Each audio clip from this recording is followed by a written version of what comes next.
ความเป็นมาเก่าแก่ยาวนานเรามีภาษาวัฒนธรรมและมีสิ่งต่างๆที่เป็นเอกลักษณ์ให้เราได้ภาคภูมิใจในความเป็นคนไทยเราควรเห็นคุณค่าและมีความรักชาติหวงแหนแผ่นดินอันเป็นมรดกของบรรพชน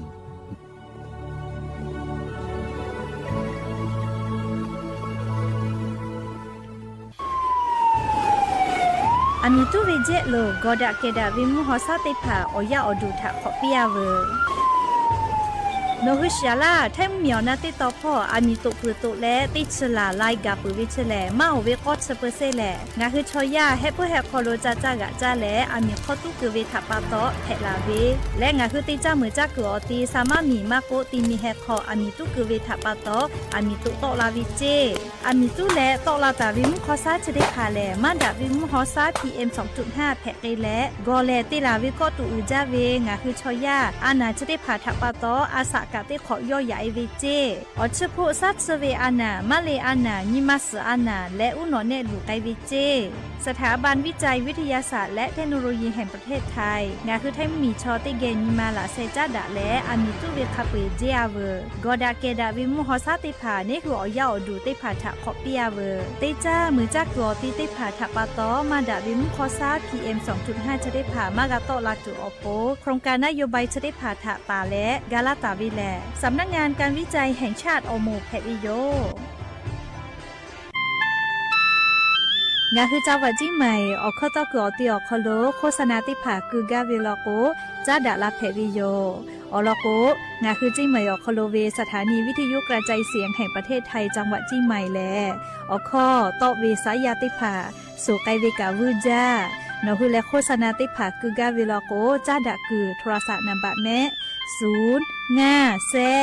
นี่สือขอ0ขอฮีไม่ให้เลกะ0ก้อนี่อ้อขอฮีง่าสือก้อโทรศัพท์นบะชเวทะจ้าดะและโฆษณาติผากุลาเพวิโย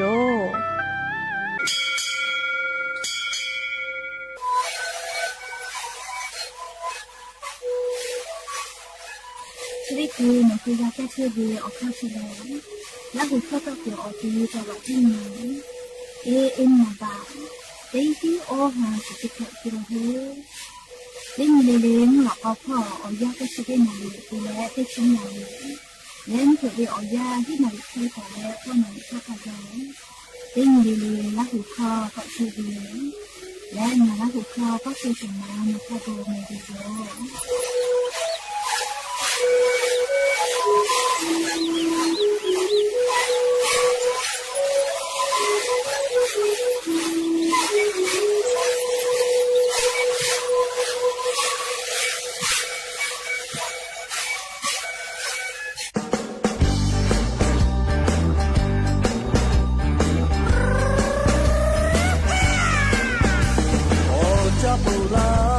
接下桥啦。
อบ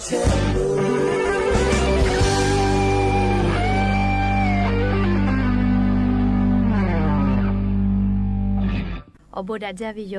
อย่าเพิ่งหาติปอทอกาดาจาวิโอเนียยาเชาะคลงงาคือติปอกกะมีลาแล้วจุป้าอุปโลเชตาวิอวิโอเนียลาหุยาติภาเกอติแกไรกาอบูดาจาคลงงาคือกะผู้กะโมดะและอคอกะกอกะดักเชวิทปะตออรอเปเลติกะลิลิทะตะอุยอยาวิโอคลละเซจาเลอไรกาอบูดาจาคลหะอยู่ลาวิโยแมหาวิอวิอนี่ลาหุยาขับพอเชพอโลเชตาวิคาคิเพเชลีนาติกาลิลิกาจ้าแม่ดอแม่ซุแม่กาแม่ฮาเลดอซาเชอลีนาชุดิเจวิอยากานี่คือไทยมีกัวอคโลแลมุกูวิอยาฮอเชฮอโมวิอเจ้ายาเพวิทัปตองาคือติกาลิลิทอกาอเจ้ายาคาสปตลาเชวิอันนาอากอติพัทานี่คือต่อดาเลปูกากากิตูจ้าเวดอวิเชวิจอวิติจิลิลิพออายิติแล้วอาชุยอตัวยอยากาทะคาเดญหาซาดักอิสิแมและยันยีเวอยาแลจะได้สอคโลสปงานีโอหาปาอิปรีหาปาคโลยะญอนิชออนีลอนเพวิโยและจะขอนิฮินิชขอขอมขอหาเวอวิอเนียลาหุยาติพาโอเตฮาเลเลเวอยาฮินาริควายตาแลก็นาริทาคากายเตฮาเลเลงะคือลาหุคอรายกาอบุดะเจ้าคโลตอกไอเชวิโยวิทยุเรดิโอพอAM ติฮิโอฮาสจิกกิโลเฮิร์ตเตไลพอเบื่อรายการนิพอเตพอแล Facebook Fan Page สวทเชียงใหม่ AM 1476พอกะไลฟ์สดติดต่อไกเชียวอวิเอาเนียลาหุยาติภาข้าพ่อซาพ่อจอกอุพอพอนาและติแกนี่คือลาหุชอเจอถ้าออกาปิดาไกแพวิยอมและอย่าเพื่อหาวิอยาวคโลทอกะยูเวลาตาเวซาตาอลอติภาไลรออยู่เวลาตาเวยออคือเปตาและอเลมือทักคากายติแกเชียและออกาปิดาไกแพวิยอมหาเวลาหุยาติภายันติปอกาเชซาจอซาพ่อจ้าดาวิออลอติลอก็อยู่เวลาแลงะคือลาหุยาเกียวติแกเจดักกาวิโยเชซาจอซาพ่อมอสลาอุติภางะคือยามีมาเกโลเพลาเวอานาอลอติภาอาจะเคปีลาวิโยงะคือยามีมาติภาแลอาสะกาลาวิทยาธางะเชออขัวไตวิทยาธาติภาภาลโกติหาปาลิลีลาเชเวอลีเปวิโยยาคติภาภาลโกอชไผกะเปวิกะจอวิแม่งะคือชอยาวตัวโคโลติกาเลติกามาชุดาวิโยเฮโกยามีมาติภาแลอลีลาเชเวเปอะละโกยามาปอปูวิโยชมอโกโกเลยาปอยาเลวเวโกวิโยเลยามาปอปูวิโยเลยอลีมาจอละโกเคเตเลลิงะคือยามีมาอลีเปอะละวิทยาธาลิงะคือยามีมาอโคโลกาปีปาวิอเจอไลยาตอลาวิโยอลีเปอะละวิทยาธางะคือยามีมาแลชอมอแผเราโกกาวิโยเฮโกงะคือยามีมาติภาอโคโลวิออยอลีฮอร์โมเอสโตรเจนก็เวชติภางะคืออมกัวมากกนิมาสาลิงะคืออตุโคโลจักเกวิอเจติภาทะอยู่ต่ออยู่คือตูเตลาตูเวเลฮอร์โมชติยากะออกายอกไอเวเจเลเฮโกงะคือชะไม่จากะชูเวเลชะไม่จากะรูปีอือเวจะเฮไกเวนาเลอลโกงะคืออตุโคโลเลงะคือจักเกตาเวถาลีตีโตตีกือโตตูเวฮอร์โมก็วิเชออกายอกไอเวเจเลเฮโกงะคือยามีมาติภาอลีลาวิเปอะลาวิทยาธาเลงะคือเตขอเลอานาชติภากาเชนจอวิจิเมเลกาเตนเชจอวินาเลอลอติยาเลอสจักโคโลอชูตะมาตะจอมาจอวิชติภากาเชนยูเวเจนิยาติยาเลอสจักขอชอจอวิบาวะอานาเจเซยาติยาอมกุเพเวอานาอยาติยาเลอสมเวอานาและงายาติยาเลจุเนดีอโคโลมาเลอานามาโกยาเชกุยาลูอโคโลมาเลอานาชติภางาคืออาสากาลาวิทยาธาลิงะคือยามีมาติภาอานาชติภาติขอติปอคะเดเชนแชจอวิจิแมเฮก็งาคือยามีมาติภาอาสากาลาเลอลีเปลาวิทยาธางาคืออตุถากาญิหาซาเวจิแมลีไงเวงาคือถ้าอตุญิหาซาเวแลเลจาวิดอวิพออายิอือจาแมเลไลจือไลอยากคะเดจะเจเลเฮก็ช่อยเวอจือจายอเกเจอชุจอมาวิจายอเกเจอาเลแมเวกะจายอเกเจเลเฮก็งาคือโปรตีนดาเวว่าจ้าก็ผ่าไลซี่จอเวดาวิอ ชูจะได้ผ่าจ่าจีแม่แค่ก็งาคือออกกะคาเดจอเจ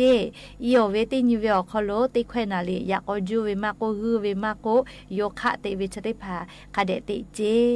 เลยเฮก็กะคาเดจจีแม่สชั่วโมงตาเลยฮิชั่วโมงเลยคาเดจเมื่อกะปิเจแล้วดอหากะหาเวลีดอมาเวจะได้ผ่ากะกากูเวจีแม่เลยเบื่อเลยกะงาคือออตูติขอติปอเลยเจซาจอซาพออานาอามาติยาก็เพลาเวเลคาเดจาเตนเชเจอานาติยาเลกะตาเพเกหิทักกะหะเตมอเลหะกะหะซาเวลโกในตัวเวอคาติผาจอมาวิจิแม่เลชกะเจซาจอซาพอจาดาเวงาคือยามีมาติผาอาสามาลาวิทยาทาติหาปาลิเล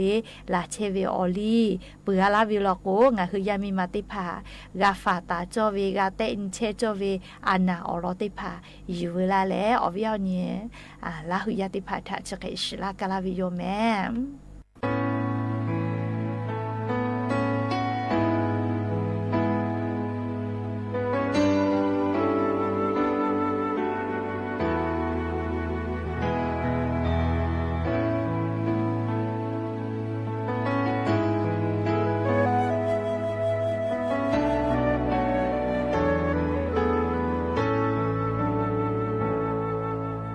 对着是大为脑泡着为注意，cho chơi bông chỉ bơ hạ tí cái lô mà bơ mà si tí nó ta tí chế cho bơ yêu cô ngà hư la hư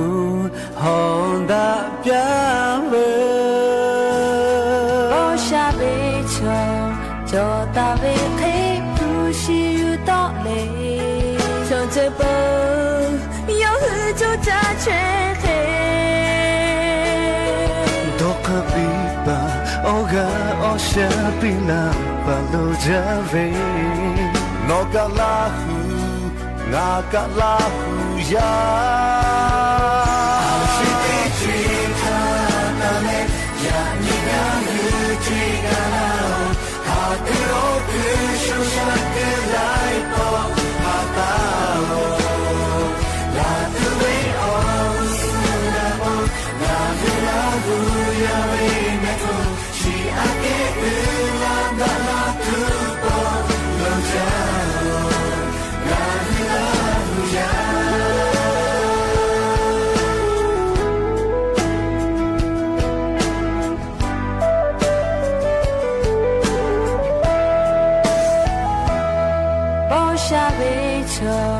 cho ta về khi tu si đó lệ cho chơi bơ yêu hư cho cha chế khê đó khá bí bà ô gà ô xa bí la bà lô ra nó cả la hư ngà cả la hư ya she be tree ta ta ne ya ni na hư tree ga na ha ku o ku shu sha ku lai po ha ta o la ku wei o su na po na hi la gu ya le ne fu chi a ke gu la da la tu po lo ja o la hi la gu ya hạt là thế tê ya tê phô ga bờ đằng chê lê cho chữ vi ô khí ô mô ngà khứ phép bì ya yo tê ya na ya da bi ya lê ngà hư la hư ho da cho da bi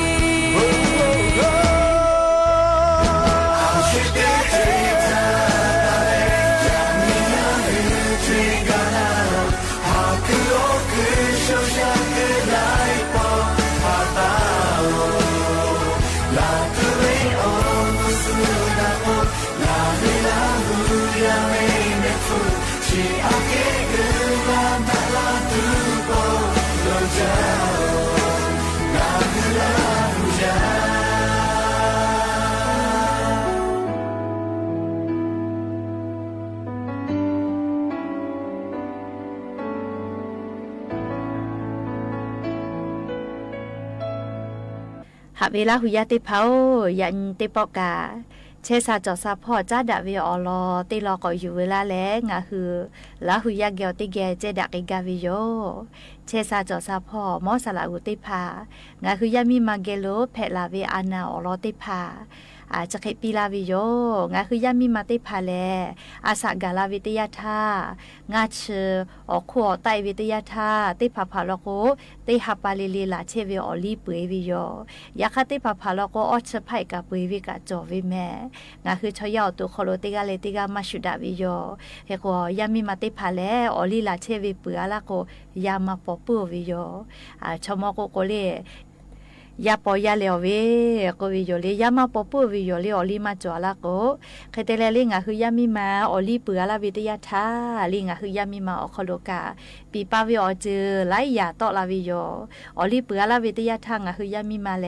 ชอมอแพเราโกกาวิโยเฮกองะคือยามีมาติผาอคโลวิออยอลีฮอร์โมเอสโตรเจนก็เวชได้ผางะคืออมกว่ามากกนิมาสาลิงะคืออตุคโลจักเกวิออเจได้ผาทาอยู่ต่ออยู่คือตูเตลาตูเวเลฮอร์โมนจะได้ยากาออกายอกไอเวเจเลขก็งาคือจะไม่จากาชูเวเลจะไม่จาการูปีอือเวจะเคไกเวน่าเลออลก็งาคือออตุคโลเลงาคือจากเกตาเวถาลีตีต่อตีคือต่อตูเวฮอร์โมนก็วิเชออกายอกไอเวเจเลขก็งาคือยามีมาติพาอลีลาเวเปือลาเวติยาทาเลงาคือเตขอเลอานาจะได้พากาเชนจอวิจิเมลีกาเตอินเชจอวินาลีออลติยาเลอสจักโคโลอชูตะมาตะจอมาจอวิชดิภากาเชนิเวเจนิยาติยาเลอสจักขอชอจอวิบาวะอานาเจเซยาติยาอมกุเพเวอานาอยาติยาเลอสมเวอานาและงายาติยาเลจุเนดีอคโลมาลีอานามาโกยาเชกุยาลูอคโลมาลีอานาชดิภางาคืออาสา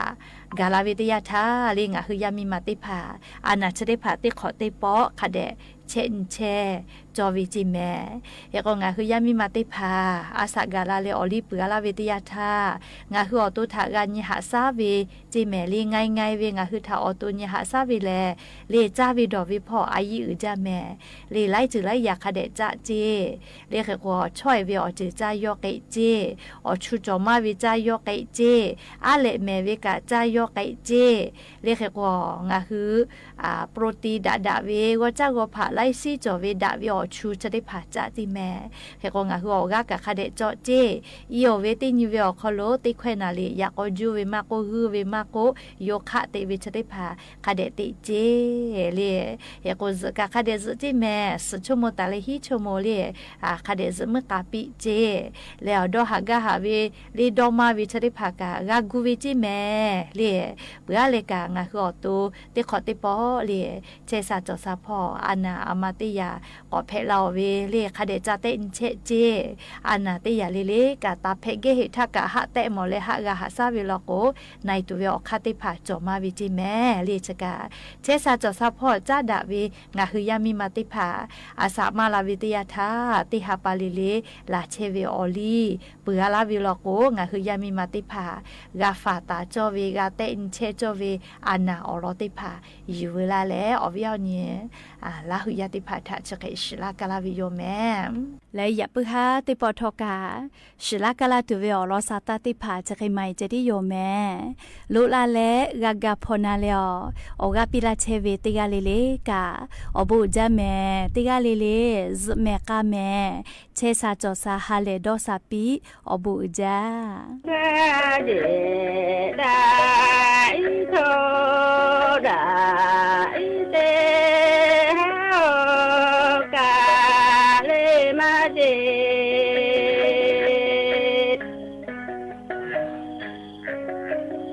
มาบิโทมาลาปุเรโยอาลาโ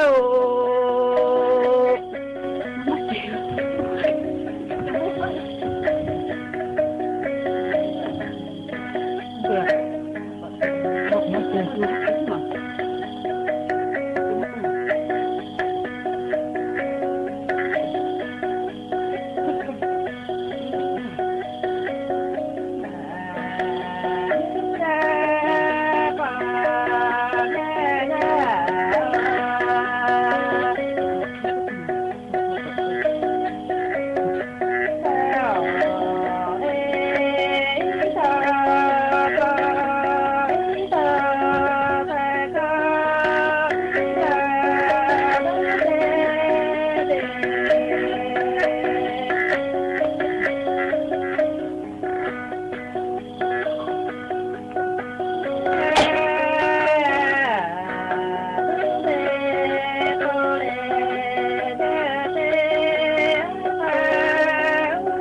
สถานีวิทยุกระจายเสียงแห่งประเทศไทยและเครือข่ายทั่วประเทศเสนอข่าวต้นชั่วโมงรู้เร็วรู้จริงเกาะติดทุกสถานการณ์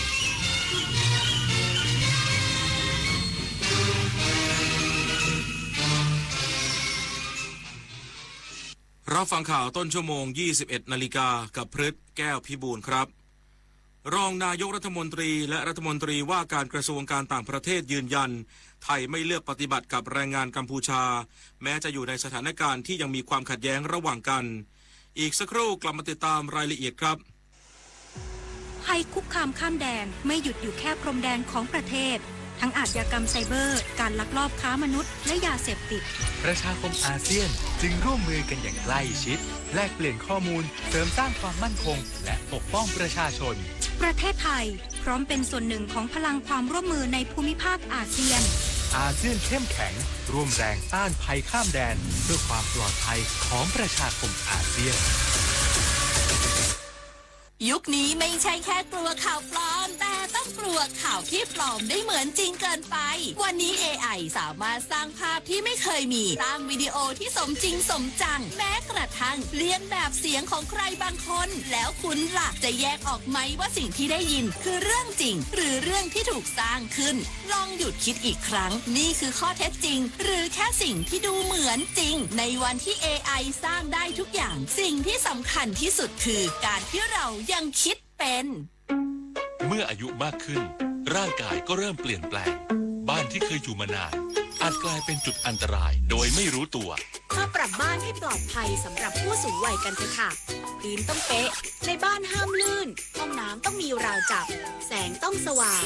ทางเดินบันไดต้องมองเห็นชัดเจนจัดของให้เป็นระเบียบเคลียร์สิ่งกีดขวางบนพื้น ปรับเพียงนิดเพื่อชีวิตสูงวัยที่ปลอดภัยในบ้านของคุณ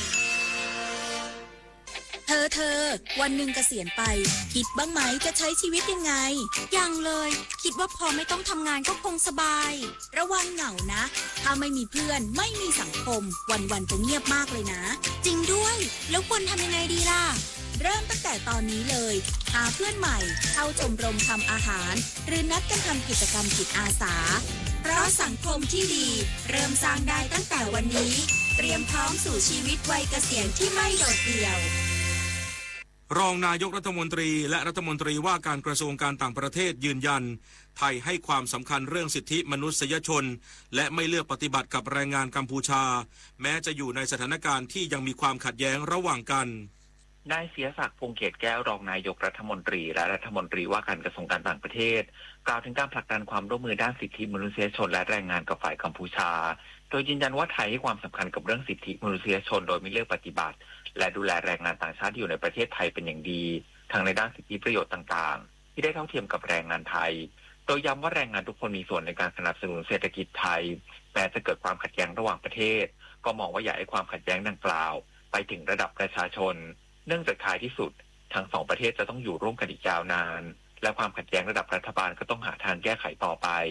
ส่วนกรณีที่ปัจจุบันแรงงานกัมพูชาจำนวนไม่น้อยยังอยู่ในประเทศไทยแต่ไม่มีใบอนุญาตอันเป็นผลกระทบจากนโยบายของรัฐบาลนั้นนายเสียศักดิ์กล่าวว่าเป็นเรื่องของรัฐบาลจะต้องตัดสินใจต่อไปว่ามีความจำเป็นมากน้อยแค่ไหนในการที่จะมีแรงงานต่างด้าวปริญญวิทย์เปี่ยมสมบูรณ์รายงานรัฐมนตรีประจำสำนักนายกรัฐมนตรีสั่งการสำนักงานคณะกรรมการคุ้มครองผู้บริโภคคุมเข้มธุรกิจเงินกู้ออนไลน์ที่มีสัญญาเอาเปรียบประชาชนนางสาวสุภมาศอิสระภักดีรัฐมนตรีประจำสำนักนายกรัฐมนตรีเปิดเผยว่านายอนุทินชาญวีรกูลนายกรัฐมนตรีและรัฐมนตรีว่าการกระทรวงมหาดไทยมีความห่วงใยผู้บริโภคต่อการใช้บริการต่างๆผ่านระบบออนไลน์โดยเฉพาะการทำสัญญาดิจิทัลในรูปแบบการกู้ยืมเงินซึ่งอาจกลายเป็นช่องทางให้ผู้ประกอบธุรกิจฉวยโอกาสเอาเปรียบผู้บริโภคโดยเขียนข้อสัญญาเกินสมควรทั้งจากแอปพลิเคชันกู้เงินออนไลน์และการสมัครบริการต่างๆในฐานะที่กำกับดูแลสำนักงานคณะกรรมการคุ้มครองผู้บริโภคหรือสคบ.จึงได้สั่งการให้สคบ.เร่งเดินหน้าแก้ไขปัญหาคุมเข้มธุรกิจกู้ยืมเงินและสัญญาอิเล็กทรอนิกส์เพื่อให้ประชาชนได้รับความเป็นธรรมสูงสุดล่าสุดนายรณรงค์ ภูลพิพัฒน์เลขาธิการสคบ.ได้กำหนดแนวทางการยกระดับการคุ้มครองผู้บริโภคอย่างเป็นรูปธรรม3แนวทางได้แก่กำหนดมาตรการในการบังคับใช้กฎหมายควบคุมสัญญาในเชิงรุกโดยมีประกาศคณะกรรมการว่าด้วยสัญญาเรื่องให้ธุรกิจการให้กู้ยืมเงินเพื่อผู้บริโภคเป็นธุรกิจที่ควบคุมสัญญาพ.ศ. 2565ที่กำหนดให้ผู้ประกอบธุรกิจต้องใช้ข้อสัญญาตามที่ประกาศกำหนดและห้ามใช้เงื่อนไขสัญญาที่ไม่เป็นธรรมออกประกาศควบคุมสัญญากับธุรกิจที่อาจส่งผลกระทบต่อผู้บริโภคเช่นธุรกิจขายห้องชุดธุรกิจให้บริการเช่ารถยนต์และจักรยานยนต์และธุรกิจการให้บริการเสริมความงามซึ่งต้องครอบคลุมถึงสัญญาอิเล็กทรอนิกส์ด้วยบูรณาการความร่วมมือกับทุกภาคส่วนทบทวนปรับปรุงและแก้ไขกฎหมายให้สอดคล้องกับสถานการณ์ที่เปลี่ยนแปลงไปปุริมปัตโสภาภาครายงานจุฬาราชมนตรีเปิดโครงการมหกรรมเยียวยาชุมชนที่จังหวัดนราธิวาสพร้อมระดมทุนช่วยเหลือเด็กกำพร้านายอรุณบุญชมจุฬาราชมนตรีเป็นประธานเปิดโครงการมหกรรมเยียวยาชุมชนพร้อมมอบเงินสมทบทุนสนับสนุนการช่วยเหลือเด็กกำพร้าโดยสำนักจุฬาราชมนตรีจำนวน 50,000 บาทที่ลานพิกุลมหาวิทยาลัยนราธิวาสราชนครินทร์อำเภอเมืองนราธิวาสพร้อมกล่าวว่าโครงการนี้เป็นเวทีสำคัญที่สะท้อนถึงความตั้งใจร่วมกันของทุกภาคส่วนในการฟื้นฟูเยียวยาและสร้างความเข้มแข็งให้กับสังคมพร้อมระบุว่าการสร้างสันติภาพจะเกิดขึ้นได้ก็ต่อเมื่อทุกฝ่ายยืนอยู่บนหลักของความเป็นธรรมความรับผิดชอบและความจริงใจซึ่งการรวมตัวของทุกภาคส่วนทั้งภาครัฐภาคประชาสังคมผู้นำศาสนาและประชาชนนั้นถือเป็นสัญญาณแห่งความหวังในการร่วมสร้างสังคมที่สงบสุขและมีศักดิ์ศรีทั้งนี้สมัชชาภาคประชาสังคมเพื่อสันติได้จัดโครงการมหกรรมเยียวยาชุมชนระหว่างวันที่ 25-26 เมษายนนี้เพื่อเปิดพื้นที่สาธารณะสำหรับการแลกเปลี่ยนเรียนรู้และทบทวนบทเรียนจากการทำงานขององค์กรภาคประชาสังคมรวมถึงการระดมข้อเสนอแนะด้านการเยียวยาชุมชนในพื้นที่และส่งเสริมความร่วมมือจากทุกภาคส่วนประพิชญานันท์เทพรักษ์สวทนราธิวาส รายงาน คิดจะใช้คิดถึงอนาคตช่วยกันลดช่วยกันประหยัดพลังงานจบข่าวพฤษแก้วพิบูลอ่านรับฟังข่าวครั้งต่อไปเวลา 22 นาฬิกาติดตามข่าวที่นำเสนอไปแล้วได้ที่ www.thainews.prd.go.th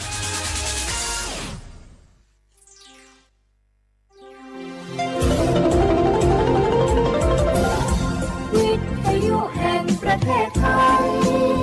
ให้ความรู้คู่ความสุข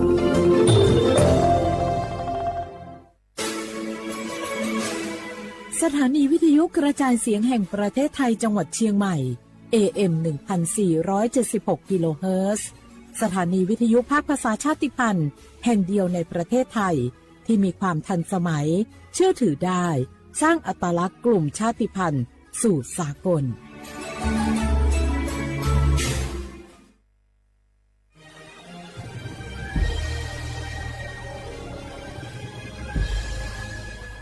เกิดเป็นคนไทยเติบโตบนผืนแผ่นดินไทยจงภูมิใจในความเป็นไทยชาติไทยเรานั้นนับเป็นชาติที่มีความเป็นมาเก่าแก่ยาวนานเรามีภาษาวัฒนธรรมและมีสิ่งต่างๆที่เป็นเอกลักษณ์ให้เราได้ภาคภูมิใจในความเป็นคนไทยเราควรเห็นคุณค่าและมีความรักชาติหวงแหนแผ่นดินอันเป็นมรดกของบรรพชนร่วมภาคภูมิใจในความเป็นไทย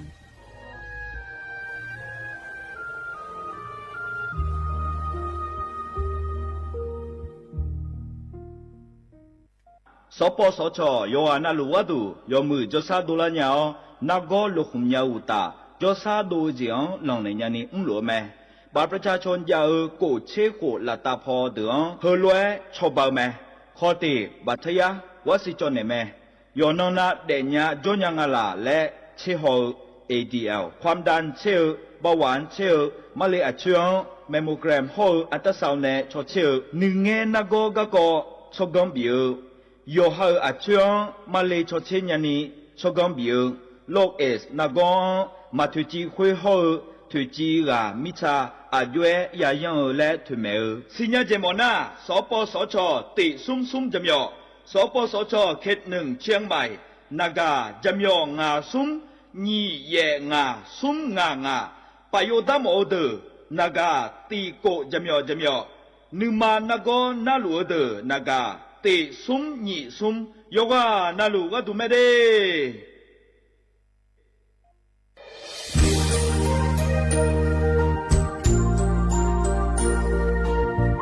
ไอเยี่ยวที่ฟอลโล่กวนในทีมเชียงใหม่และขั้วเธออุฮฮาเลกะกอวัชมีจากะกอ PM 2.5 กะกอฮอลดามาเด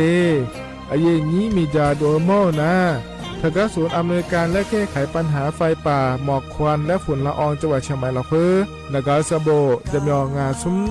ตีงีเย่จำยอเยียงจางเลยงานไม่เดเจ้ามาเมื่อฮอปาย้อนยุ่มดาวจางอาเดเย่เนียวทางปชมีจาอุฮาเลฮอนในPM 2.5 กะกอฮอลูดาอากกะมาคาทางแอปพลิเคชันไฟดีและขั้วปาเนออนุมายานะมีจามาบิเคเจเดอันอายามก็ดูนะคนนี้อันตีบาลาติเสียในอันสมเชติบาลางาซีอาคนนี้พังหายาโกช่วยกันนี้อาส่วนมาขาจะบ่อนายย่อไปยุบ่อยเจเดเหมือนในสำนักงานประชาสัมพันธ์จังหวัดเชียงใหม่เนี่ยที่ฟอลโล่กุมะ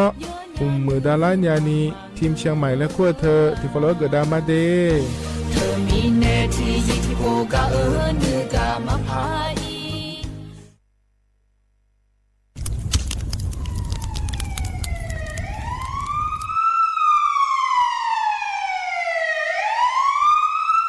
สิงามาโล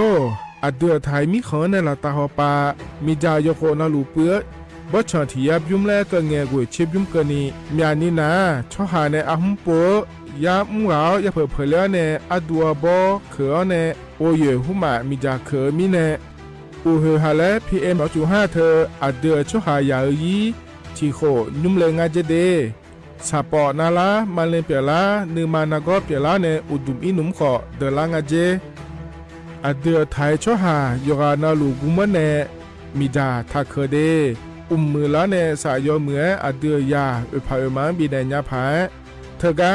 ข ครงการจัดทำนโยบายการเปลี่ยนแปลงการใช้ประโยชน์ที่ดินเพื่อบริหารจัดการ PM 2.5 และขั้วปลาแหนที่ฟอลโลเวอร์กุมะแหนเหนือแหนสำนักงานการวิจัยแห่งชาติพปาแหนจากการงาเด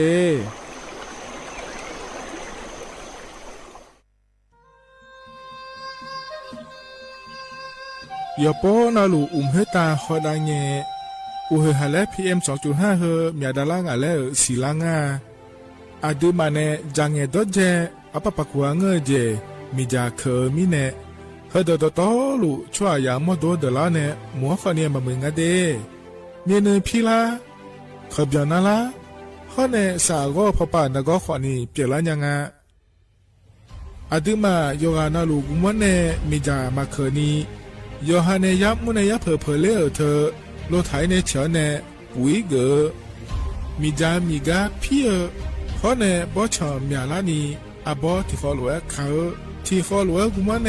มีจาตาเคเดเหมือเนโยฮานาลูเวอยู่เหมือนจะซาโดนีย้อนยาผาเหมือนเนสำนักงานประชาสัมพันธ์ที่3กรมประชาสัมพันธ์พปาเนจากกาเงเด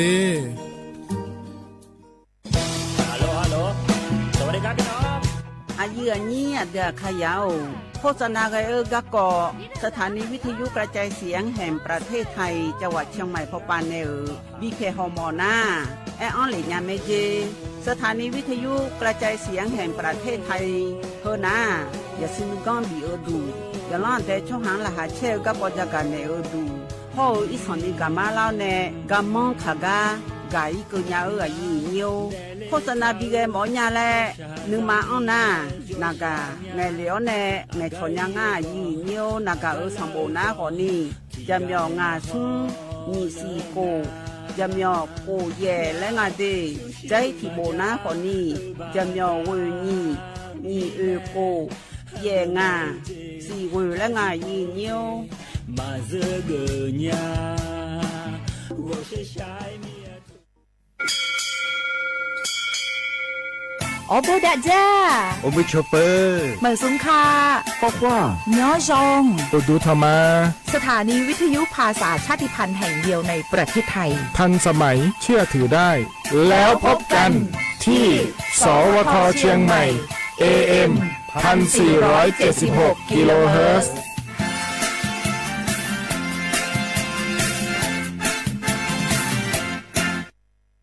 ข้าชอ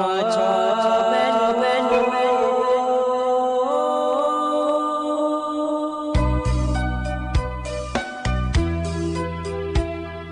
za ni cho pu le nga do wo tu ya kha ba za ni cho mo le nga do nga cho ya kha ba cho pa ma si cho cha lo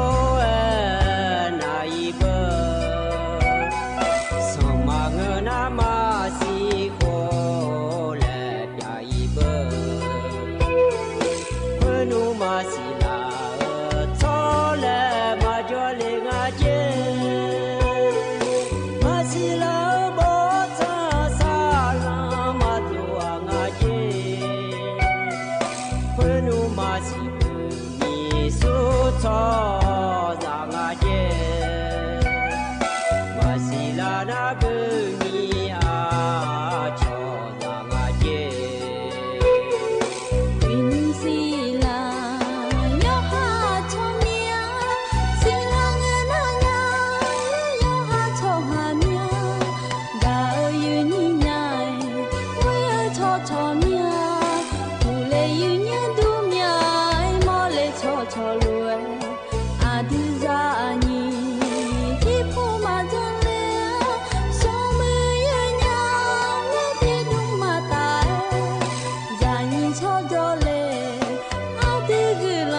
阿蒙啊，晒大窗下来，你就你高兴，俺要跑几度了？啊，不晓得嘛，都俺是。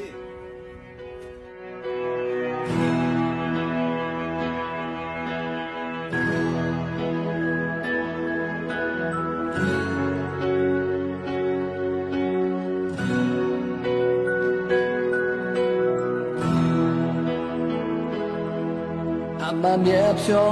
ဇောမိုင်းတွေမောလာညာအမဘောဟောအလီဂျောမောလာညာဤနောင်နေတာနောမဖားပြီးတွေရှာမ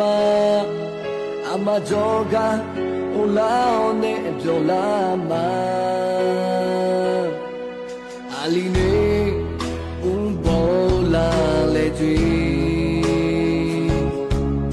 Amao ibata thanela jela me umbo alile isomia amamya bi mapai bidoma adrede ko adresha ko amama tete amao Sane ma Hosi ne ko nya ban si ya ko ama me cho mangi Anasha ko ama be ga ma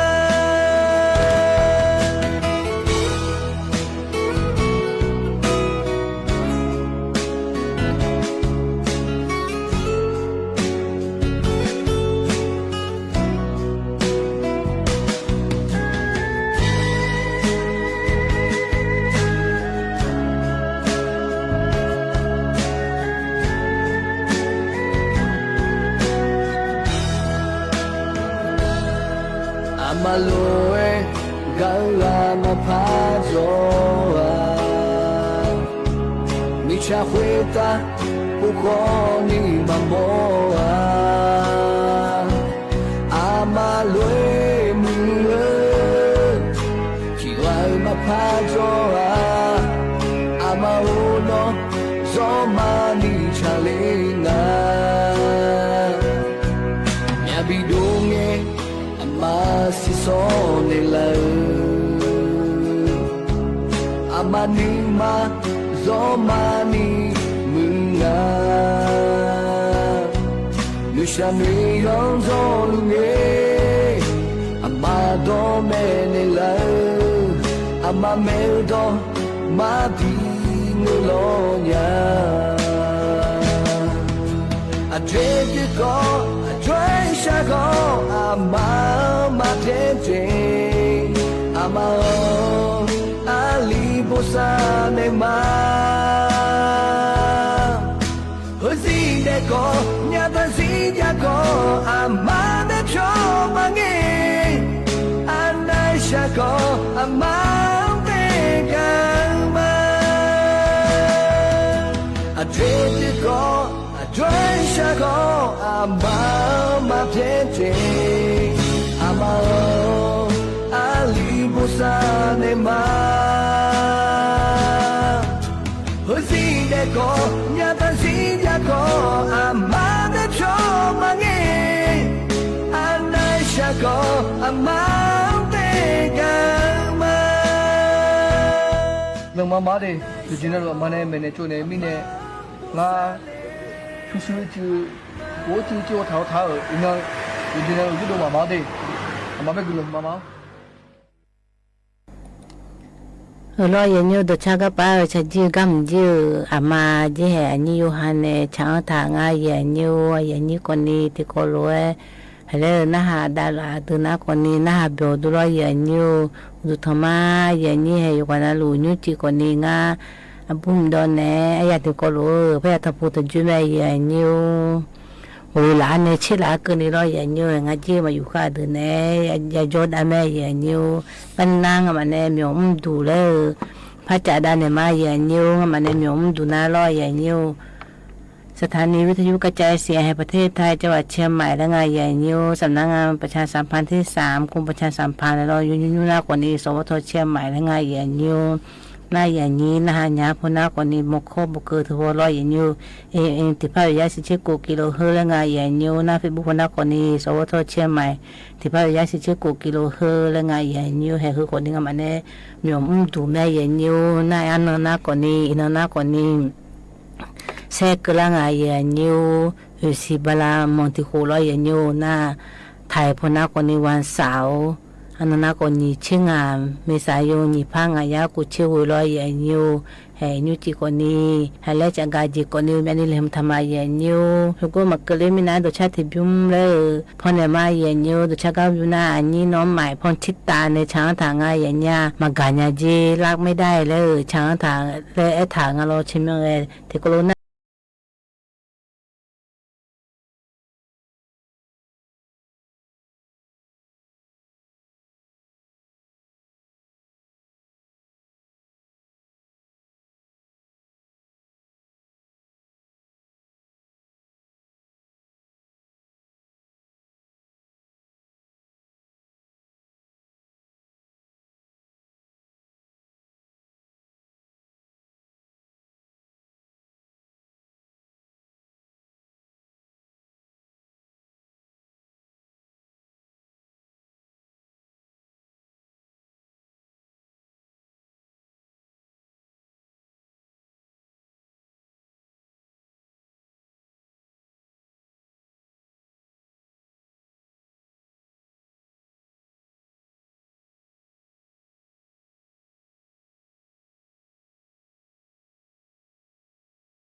จื้อแล้วมากาเลญาแล้วอันนี้น้องใหม่พรทิตาในช้างทางเราอย่างนี้คนนี้น่าเบียวด้วยอย่างนี้คนนี้ตาหน้าในแหลมทากาแล้วจากกาจีแล้วพายดานในมาอย่างนี้ก็ไปอาไปเป็นน่าลอยอย่างนี้จีสระบกเกลือที่มาเกิดเธออายุยังไงเลยจะได้ในลามาอย่างนี้ที่มาสระเกิดเธออยู่น้องตาคนนี้สอนเนี่ยอยู่ไม่รออย่างนี้ที่ไม่ได้ยชื่อยเจอายุบงาเลยและเบอร์มาอย่างนี้ยามันเนี่ยน่าสุ่มอีนอลตีมน่าโอ้ยสระกือยชื่อเลยเฮ้ยยามันเนี่ยดูทางอย่างนี้น่าถุงร้อนนั่นคุ้งน่ายิ้มทิมน่ายเจแล้วสระกือยเจแล้วดอนยาเจเฮ้ยน่าถุงเย็นแล้วคุ้งอย่างนี้น่าสุ่มทิมน่าโอ้ยอาจีพวกดอนถุงหิ้วแล้วคุ้งถุงหิ้วน่าที่มาเลยลานาโจเนี่ยเฮ้ยยาจีโลเฮ้ยจีสุ่มจีเฮ้ยอาทิมาแล้วยมือพาชาเล่มุกน่าคนนี้อาทิมาคนนี้นักก็พูดละมาเล่พูดละคือมาเปล่าเจอย่างนี้อาทิมาคือกูรู้มาลาปานี่ก็ยเจจีดอนถุงหิ้วก็ปาคือจีดอนนักคนนี้อาทิมาคือมีนี่กูน่าคนนี้นักก็พูดละมาเล่พูดละก็ปามาดูชาเมียคือกูเปล่าเนี่ยเจอย่างนี้เฮ้ก็ที่ปกติดามาอย่างนี้ถุงล้อมน่าอยู่ชื่อเลยน่าอาทิมาคืออาชนเนี่ยอาทิมาบาสดาอีไงถุงล้อเกยเลยอยู่ชื่อดอนจีเลยคุณว่าเนี่ยยทานเนี่ยรอยอย่างนี้คือน่าคนนี้โอ้ยอยู่เนี่ยอาทิมายังไงผู้หลายคนนี้อยู่ชื่อเลยจีคนนี้ดอนยังไงอย่างเงี้ยคือคนนี้ก็ไปก็ถุงล้อดอนยังไงคือน่าโอ้ยอยากชี้ผู้หลายเนี่ยผู้หลายเลยลูกก็อยากชี้คนนี้อาจีผู้หลังมาอยู่หัวก็ดอนยังไม่จีคือน่าอยู่ชื่อก็บิคำมือแล้วอายุมันในคู่ดูทางง่ายอย่างเงี้ยน่ายิ้มทิมหน้าถุงเย็นง่ายอย่างเงี้ยหืมหน้าอาทิมาแล้วสัจจีผู้อายุฐานเนี่ยแล้วมีนี่บิจารแล้วบิจารแล้วคู่ลูก็ดอนง่ายอย่างเงี้ยก็น่าอยู่ชื่อตัวมาดอนนี่ก็อยู่เจ๊ก็จีง่ายแล้วคู่ดอนฐานเนี่ยหืมหน้าแล้วบิเทจีจัวลอยอย่างเงี้ยก็ไปอาทิมาสากือละตาก็ไปแต่เลยบิเทญแม่อย่างเงี้ยก็มันน่าโลคือมันน่าผลไม้ก่อนเนี้ยเสียลูกก็ดอนยังไงอย่างเงี้ยเลยดอนทานเนี่ยอันนี้มาช่องฟีก่อนนี้นี่ใจถั่วน่าช่องแข็งหัวก่อนนี้ก็ดอนทานเนี่ยโลคือก็ดอนยาเจอย่างเงี้ยน่าซุ่มทิมน่าแล้วน่าโจเนี่ยเลยดูน่าถุงหิ้วงั้นเลยอย่างเงี้ยคือดูน่าอันนี้มาเนี่ยอุชื่ออุ่นยืดเพื่อมาดอนยังไงดีผลไม้เสียลูกก็มาดอนยังไงดีอย่างเงี้ยดีหุ่นน่าอาทิมาเนี่ยผลไม้แล้วอาเสียลูกเนี่ยดองหื้อลอยอย่างเงี้ยเสียลูกเนี่ยดองหื้อก็ปาดองเนี่ยแล้วหื้อจริงอร่อยอย่างเงี้ยที่มาหื้อลูกเหนียวยังไงคุณลูกชมแม่ค้าคนนี้คุณลูกดองเนี่ยละไม่รอที่มาเลยบีหื้อเลยหื้อถึงน่าอาทิมาเนี่ยอุ่นยืดผู้หลักที่จะมาดองยังไงอย่างเงี้ยผลไม้ผู้หลักคนนี้แล้วตู้เย็นผู้หลักเช่แล้วคนนี้แล้วหื้อก็อุศถุงเย็นหื้อดองเนี่ยหื้อถุงหิ้วแล้วดองตะกันน่ะหื้อคนนี้ดองยังไม่อย่างเงี้ยหื้อคนนี้แห่ที่มาบิสิญญาเลยสระกือสุ่มจีหื้อได้เลยมาอย่างเงี้ยอย่างเงี้ยให้กำจีจนอย่างแม่อย่างเงี้ยแม่นี่มาเรียนรออย่างเงี้ยอายุรู้กันเนี่ยน่าที่มาเธอทีละแล้วเจนรออย่างเงี้ยมีจะมาคืนนี้กูรู้ชบามาแล้วง่ายอย่างเงี้ยอันที่มาคนนี้ผู้หลักกูรู้ขจารออย่างเงี้ยอยู่หาคนนี้ขจายันนี้แล้วน่าก็อันยันนี้แล้วคนนี้อยู่หาคนนี้สิดาคนนี้บิยาลาแล้วง่ายอย่างเงี้ยน้ำอยู่อันนี้จังไงตัวเจ้าเสียลูขอทุลอยอย่างเงี้ยอยู่อันนี้เสียลูผู้หลักขากาก็ตัวแพงบิเจเนี่ยกูรู้จังน่าลอยอย่างเงี้ยอันที่มากูรู้จังน่าลอยอย่างเงี้ยอันที่มากูจังน่าไม่ใช่มือแล้วเปล่าเจอย่างเงี้ยน้ำไม่ใช่มือแล้วเปล่าน่าแล้วที่มาสาวงมือจิตเตยก็เจอย่างเงี้ยน่าที่มาแต่มึงก็บ่ายผ่านมาก็เตยมือเตยบิก็มาแล้วตัวดาราง่ายอย่างเงี้ยเฮ้คนนี้กูรู้ชื่อตัวอันนี้บิเงคนนี้สถาบันวิจัยวิทยาศาสตร์และเทคโนโลยีแห่งประเทศไทยยูน่าคนนี้วัวแล้วไงอย่างเงี้ยอายมาคนนี้ผู้ปนชอบบ้านในร้านเนี่ยเที่ยวชอบบ้านในรอยอย่างเงี้ยสำนักงานการวิจัยแห่งชาติยูน่าคนนี้ วอชอและงายใหญ่โยเฮติโกโลเทียที่ชอบบ้านแน่อายมากว่านี้วิจัยผู้อาจารย์เจอและไทยมือเฮร้อยใหญ่โยฝุ่น PM 2.5เฮมาบิยานิวบิอีมาและงายใหญ่เนี่ยอยู่กันนาลีรอไทยพอก็มาบามตั้งแต่พอก็มาสาวเฮมือพายบิวมาและงายใหญ่เนี่ยเฮคนนี้เอาจียมือผู้ละเชดูร้านเนี่ยอย่างนี้จะกันเนี่ยมาอย่างนี้กันเลยมาร้อยอย่างนี้กันในตาหน้าตัวชาติบิมเลยบินามาอย่างนี้ตัวชากำนาตาพยาภายในช้างถางาชิมหน้าอยู่หาชงกาลิทานยาและลัดเธอเพื่อสนิทและร้อยอย่างนี้ให้กันในตาหน้าที่โคโรนาดามาอย่างนี้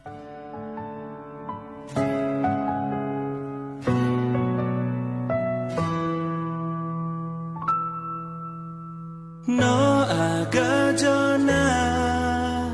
nga khó khuê ga cho mà nó bé dê nga cho nó mà ga ý cơ khó đi nga ga cho na nó khó khuê ga cho mà thì có lỗi nó cho nó mà ga ý cơ khó đi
ดีนะจะเอาไปให้ใครหรอ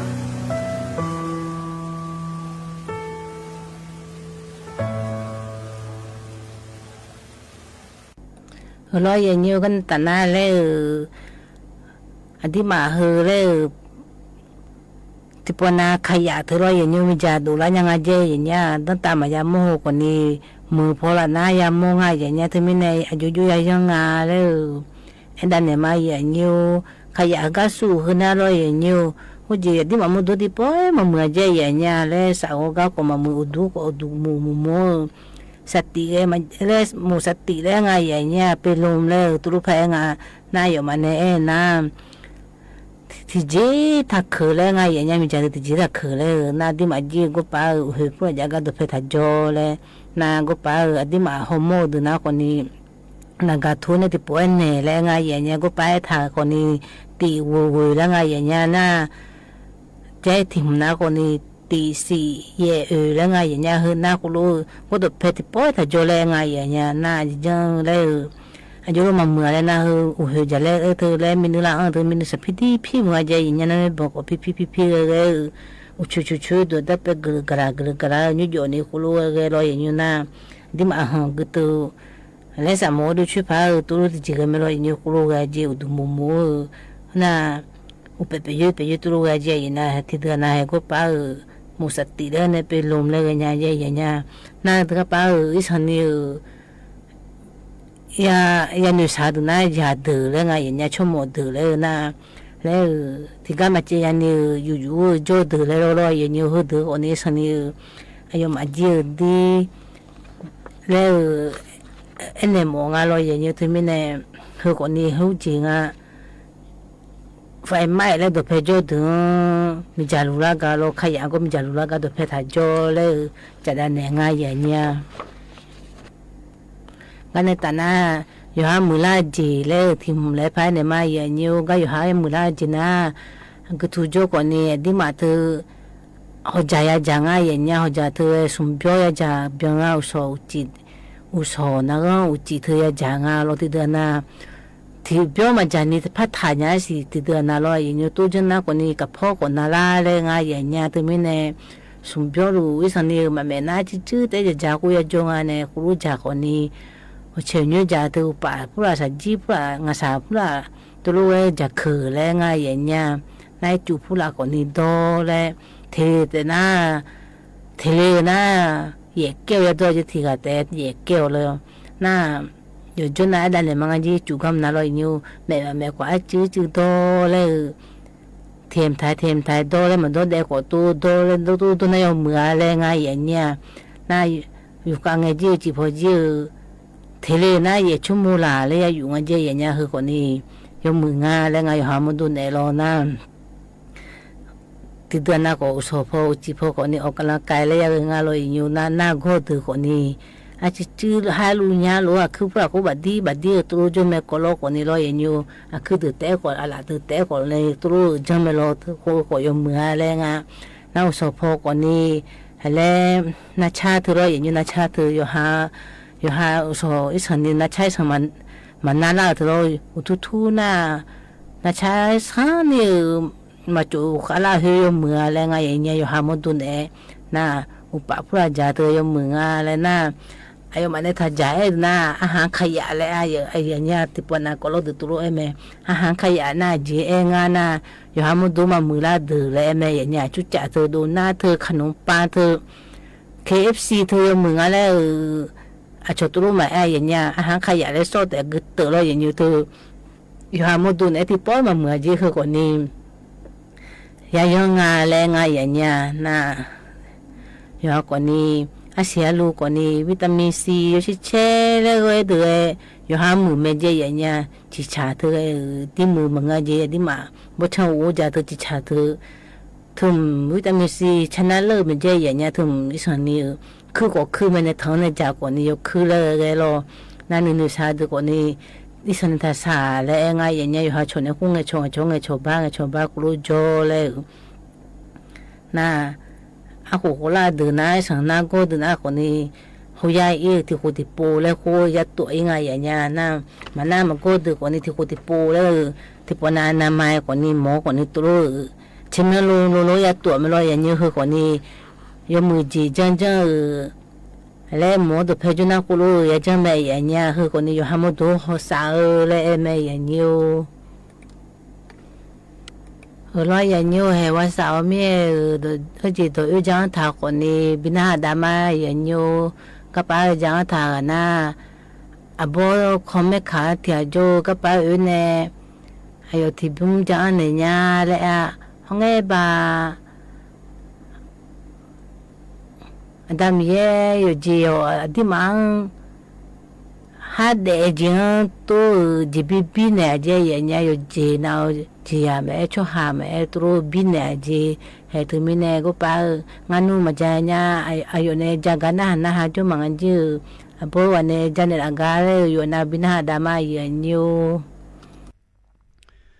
งาน่ายับยังกูหลงแม่แล้วคุยเดอภิดอยงานกระถาคุยอยู่หาดอยู่หาบ่มีเนี่ยงาดขอจีชงปีกามมีเนี่ยเนี่ยมาลองงานกระถาเสียสลบแบบมีทำมาเสียเนี่ยสอบลูกว่ามาทางแล้วนี่จะดทุ่งอยู่หาอยู่ดออีบีอยู่หาอยู่ซังมันพี่อยู่หาอยู่จีรวยอยู่หาดอยู่หาแล้วบ่แม่รอด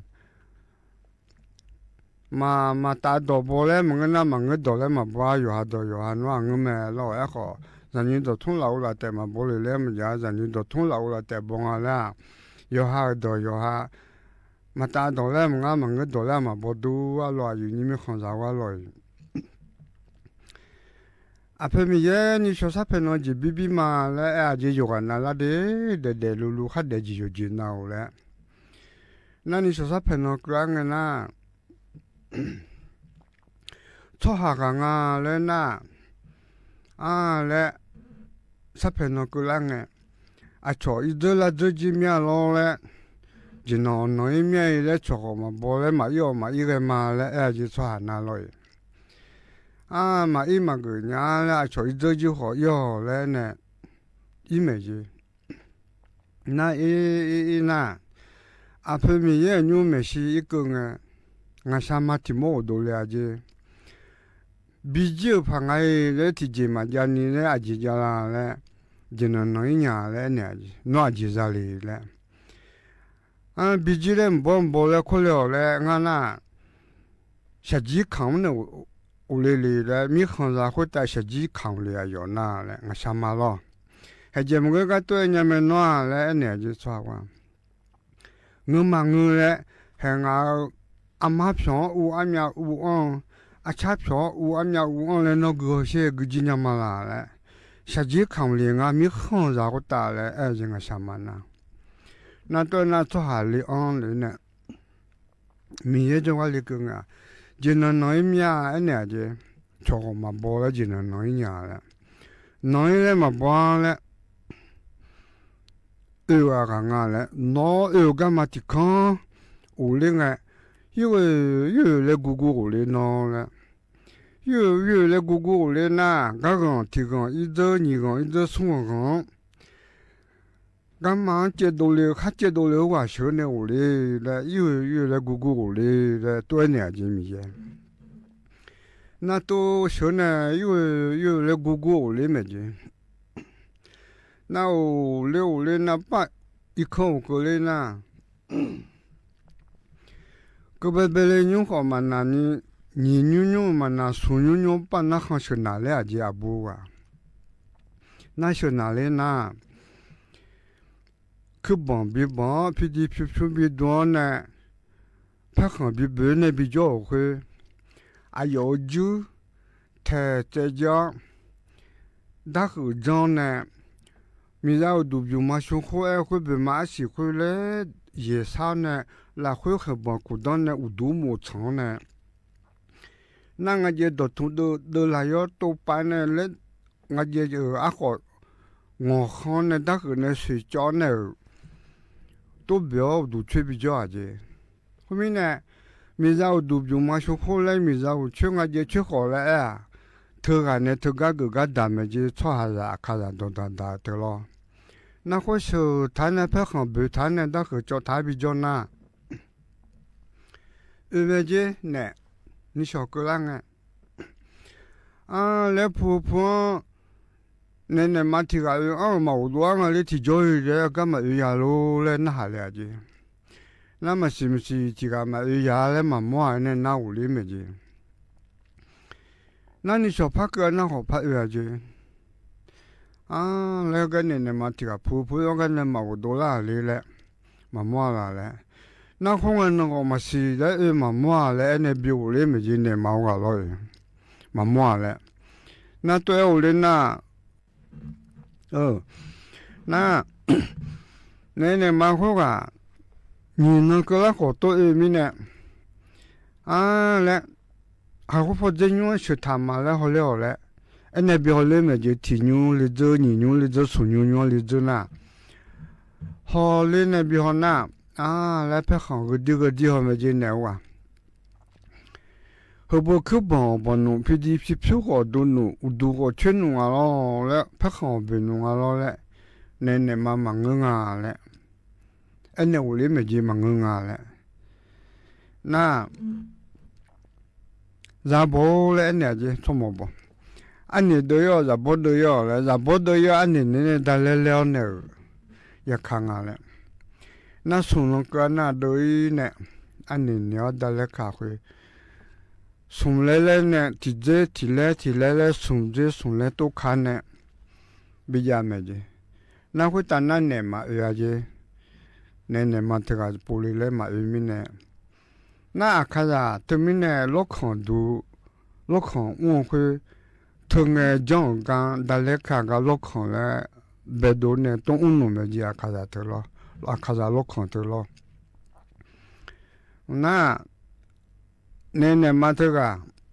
shutao bijona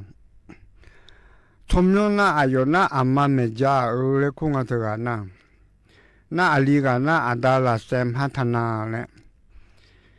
na adala se hatana tega ututu na loi yosho na amma meja utega New Zealand ga abode ga phoni logo chinyo te la chubi te bia je lo te bibi jo ti chocolat ko to bi ni chocolat ko to bi sun chocolat to te bibi jo je na le ti je ma un za ma ko do ni to te bibi jo nga le enya je adala se ha thana the ga lo ama me ja ro na ayo holo ma bibi mo na da ko de lai neก็ปกขาก็โจเนี่ยบีเนี่ยละและเนี่ยจีอามาเมจ่าเธอกันเนี่ยอันนั้นละเสียหันนาเธอกันตัวเนี่ยนะถ้าขอดูหลายโยเนี่ยปกขาโจบีอ่ะจีน้องมิเนี่ยสิสาลาผูเนี่ยก็ชุ่มพกนิโรวิชินีเนี่ยก็จ่อแล้วเองอามาเมจ่าเธอกันเนี่ยบีก็ด่าจีอาคาตัวด่าร้อยสิสาลาผูเนี่ยก็ชุ่มพนิโรวิเนี่ยก็จ่อเธอนะอามาเมจ่าบีก็เธอก็ด่าเมจีร้อยพนิโรวิชินีดูกันอยู่จีสิสาบอเธอก็ชอบด่าก็บีก็ร้อยน้องมิเนี่ยอาคาซาเยอะขวบเปล่าไงล่ะชุดโตเธออันนั้นละเสียหันนาเธอกันเนี่ยอามาเมจ่าเธอบีแล้วจู่เขาก็เนี่ยจู่เมจีเธอละชุดโตเธออามาเมจ่าเธอบีแล้วจู่กันเนี่ยคนน่ะเยอะขวบเปล่าไงนู่นน่ะอยู่กันน่ะ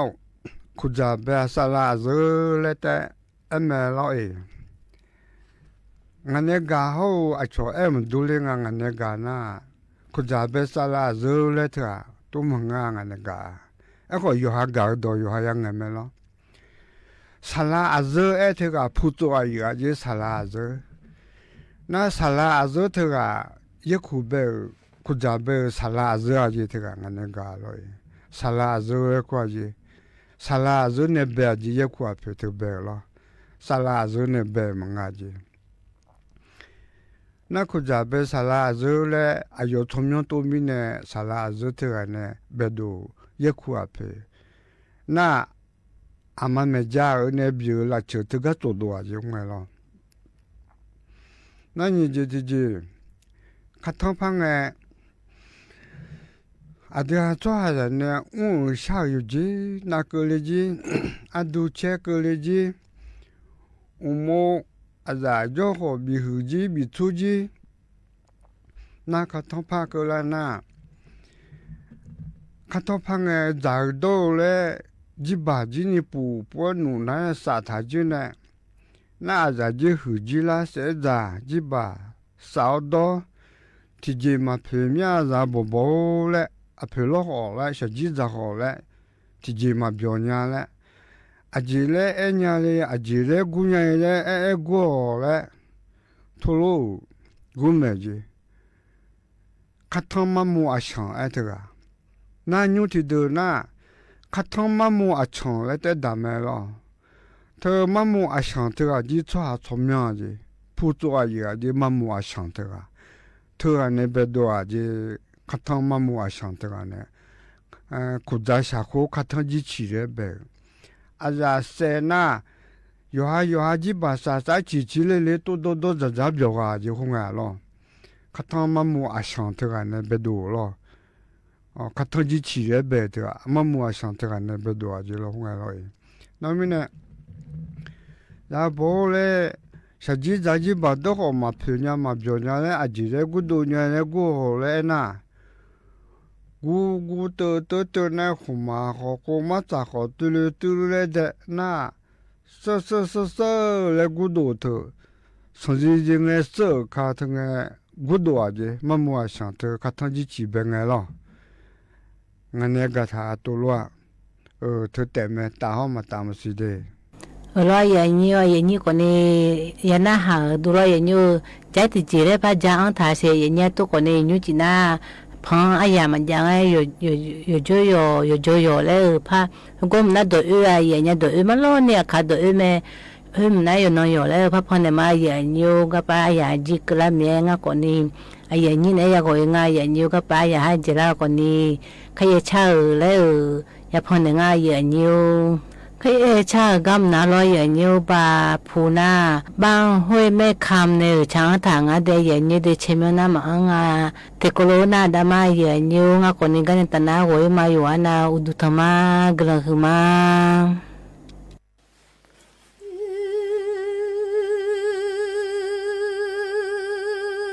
mi chi ma bia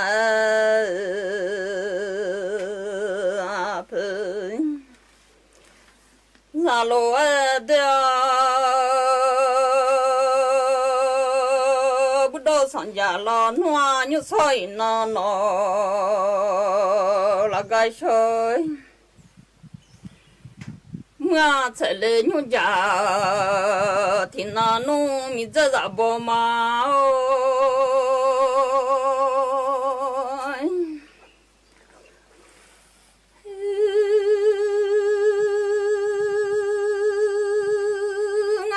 sa phang do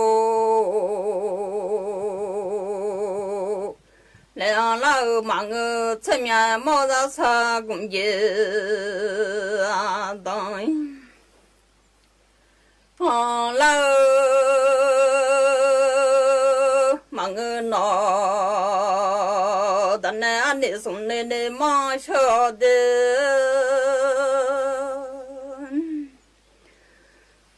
nè tự là kha ga la bo ma o nè ma sa rồi là kha ga con nó phò khử o là ye thì dung ga de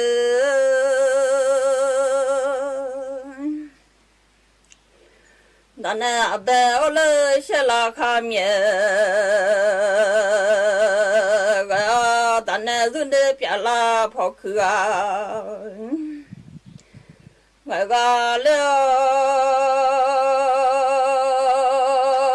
dây chạy o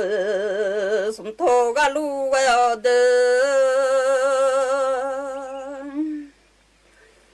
nhà ba ga le chạy ma nong mo ga chạy chung ai mo la ra thì da người ga le đan này anh နေဆုံးတဲ့နေမကနော်တနေမဆာဒလာခဒန်ချီကလေဒေ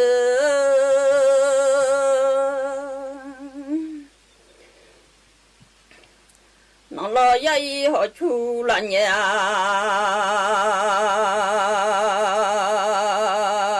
ကတနေဆောင်လာလေမိဒဖော်လေ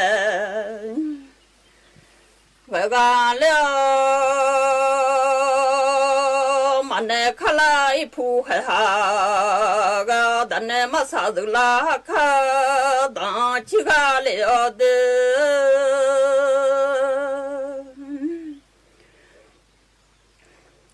ငါဟာဒဇာလညာဘောဇာဘောမာငါဟာဖောခုဒါဇာလညာဘောခမေဒဇာဥဒုစတုဘောငါဟာချလောမလတိကိုလာဒေ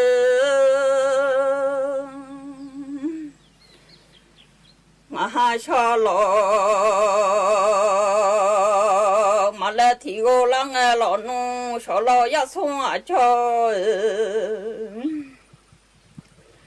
ဒေဟုမငမချလောရဆုံးအချောဘနောကလေလာရောက်ဝမိမကောင်လာ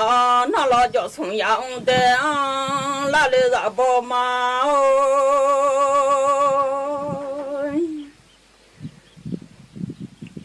နော်လာရောက်မိမ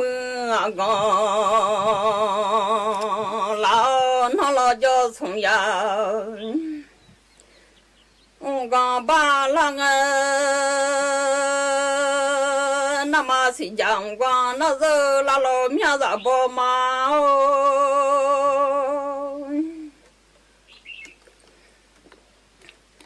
နမစီကြောင့်ကွာနောဇလာငဝါနဇလာငသတုခလာနုမိဇဇဘောမာ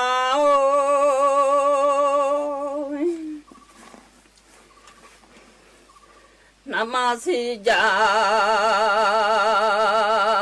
င့်ဝါနဇလာင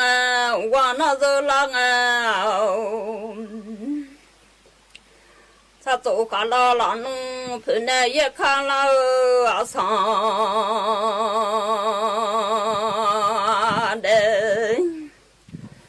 ငါလေ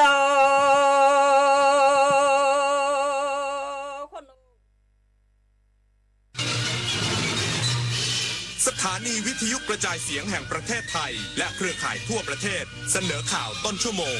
รู้เร็วรู้จริงเกาะติดทุกสถานการณ์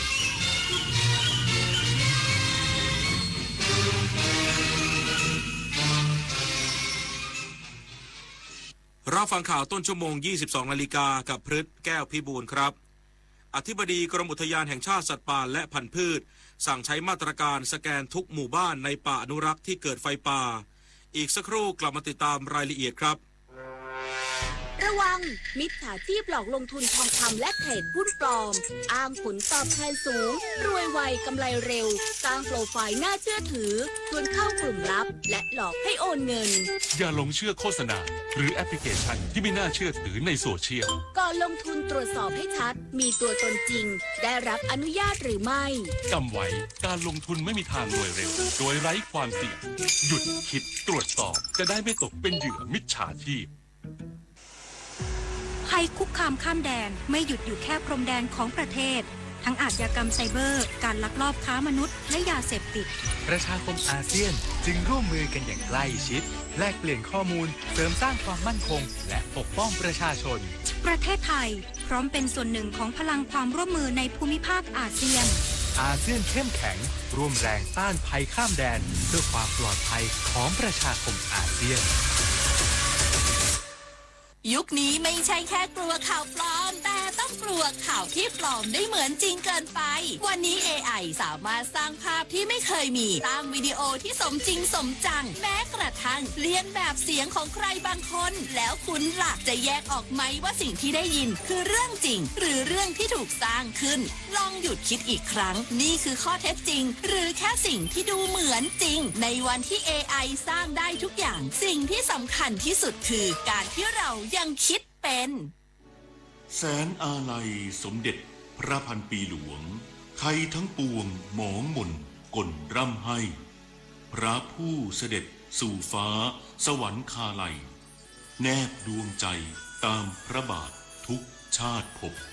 ปวงประชาน้อมสำนึกในพระมหากรุณาธิคุณเป็นล้นพ้นอันหาที่สุดมิได้ข้าพระพุทธเจ้าคณะผู้บริหารข้าราชการและเจ้าหน้าที่สถานีวิทยุกระจายเสียงแห่งประเทศไทยกรมประชาสัมพันธ์อธิบดีกรมอุทยานแห่งชาติสัตว์ป่าและพันธุ์พืชสั่งใช้มาตรการสแกนทุกหมู่บ้านในป่าอนุรักษ์ที่เกิดไฟป่าพร้อมกวาดล้างอาวุธล่าสัตว์ป่าหากพบกระทำผิดอาจเพิกถอนสิทธิที่ดินทำกินทันทีนายอัธพลเจริญชันษาอธิบดีกรมอุทยานแห่งชาติสัตว์ป่าและพันธุ์พืชกำชับให้หัวหน้าหน่วยงานทั่วประเทศยกระดับการควบคุมพื้นที่ป่าอนุรักษ์เชิงรุกและคัดกรองบุคคลเข้าพื้นที่เข้มงวดพร้อมเปิดมาตรการสแกนทุกหมู่บ้านในป่าอนุรักษ์ที่เกิดไฟป่ากวาดล้างอุปกรณ์ล่าสัตว์หลังพบความเชื่อมโยงเป็นสาเหตุหลักของการเกิดจุดความร้อนและไฟป่าในหลายพื้นที่ของประเทศโดยเฉพาะในเขตป่าอนุรักษ์และป่าสงวนแห่งชาติทั้งนี้ยังได้ออกคำสั่งด่วนที่สุดถึงสำนักบริหารพื้นที่อนุรักษ์ทั่วประเทศให้เข้าตรวจสอบและขอความร่วมมือชุมชนในพื้นที่ป่าอนุรักษ์เพื่อสำรวจและตรวจยึดอุปกรณ์รวมถึงอาวุธล่าสัตว์ผิดกฎหมายเน้นกลุ่มเป้าหมายในชุมชนที่มีสถิติจุดความร้อนสูงหากพบเครือข่ายใดไม่ให้ความร่วมมือหรือเกี่ยวข้องกับการล่าสัตว์จะดำเนินการเพิกถอนสิทธิการถือครองที่ดินทันทีโดยไม่มีข้อยกเว้นปิยาพันธ์ยังเทียนรายงานกองทัพเรือยืนยันการยกเลิก MOU 44ไม่ส่งผลกระทบกับการปฏิบัติหน้าที่ด้านความมั่นคงทางทะเลพร้อมปกป้องอธิปไตยและผลประโยชน์ของชาติทางทะเลอย่างเต็มขีดความสามารถนางสาวรัชดาธนาดิเรกโฆษกประจำสำนักนายกรัฐมนตรีเปิดเผยว่าตามที่สภาความมั่นคงแห่งชาติได้มีมติให้ยกเลิกบันทึกความเข้าใจ MOU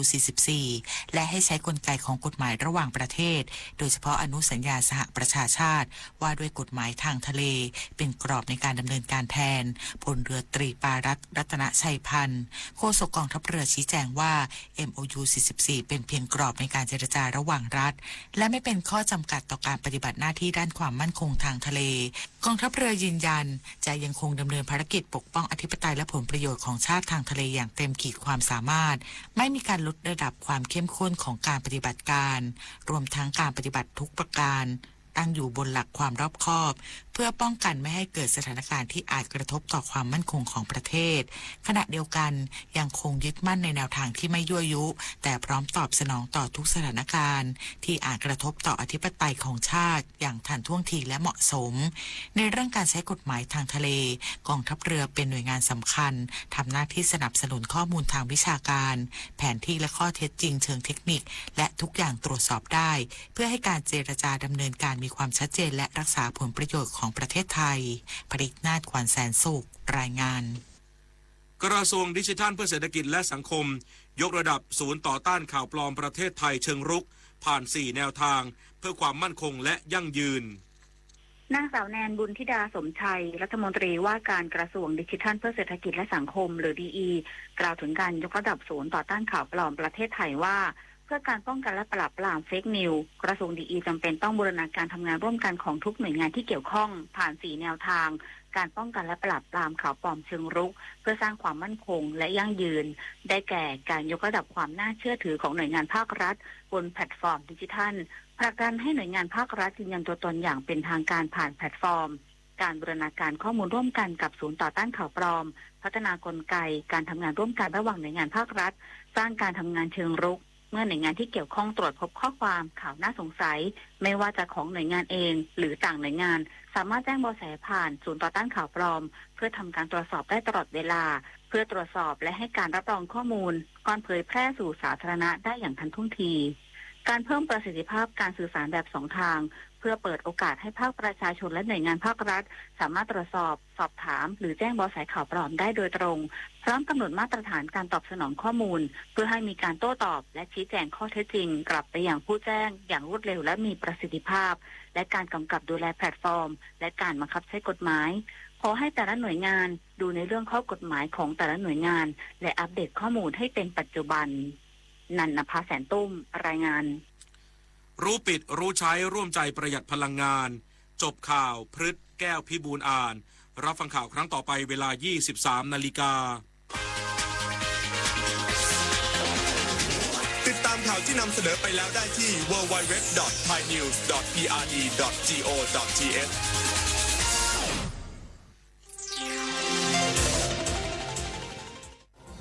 วิทยุแห่งประเทศไทยให้ความรู้คู่ความสุข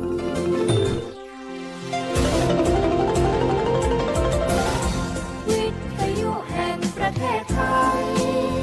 ให้ความรู้คู่ความสุข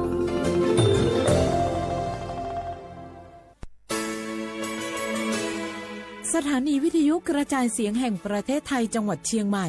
AM 1476 กิโลเฮิรตซ์สถานีวิทยุภาคภาษาชาติพันธุ์แห่งเดียวในประเทศไทยที่มีความทันสมัยเชื่อถือได้สร้างอัตลักษณ์กลุ่มชาติพันธุ์สู่สากล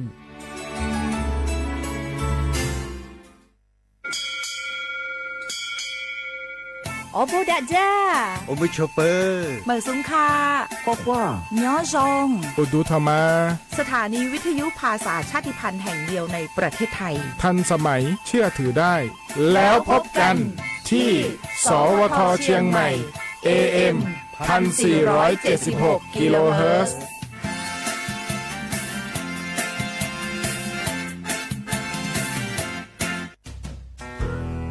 แม่คะทำไมเราต้องเคารพธงชาติและเปิดเพลงชาติไทยในเวลา 8 โมงเช้าและ 6 โมงเย็นล่ะคะก็เพราะว่าธงชาติและเพลงชาติไทยเป็นสัญลักษณ์ของความเป็นไทยให้เราภาคภูมิใจในความเป็นชาติและความเสียสละของบรรพบุรุษไทยไงล่ะค่ะ ฟังนะลูกชาติไทยเรามีการปกครองในระบอบประชาธิปไตยอันมีพระมหากษัตริย์ทรงเป็นประมุขมีศาสนาพุทธเป็นศาสนาประจำชาติเรามีวัฒนธรรมขนบธรรมเนียมและจารีตประเพณีที่เป็นเอกลักษณ์ประจำชาติของเราเองค่ะพ่อเพราะฉะนั้นนะลูกเราจงภูมิใจในความเป็นชาติและช่วยกันปกป้องรักษาชาติไทยเพื่อให้ลูกหลานเราได้อยู่อาศัยอย่างสงบสุขสืบไป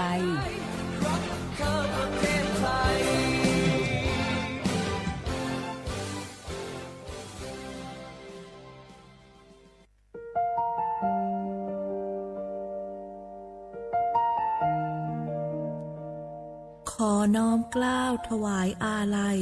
สมเด็จพระพันปีหลวงพระแม่แห่งแผ่นดินผู้ทรงเมตตาเหนือเกล้าขอพระองค์เสด็จสู่สวรรคาลัยข้าพระพุทธเจ้าข้าราชการและเจ้าหน้าที่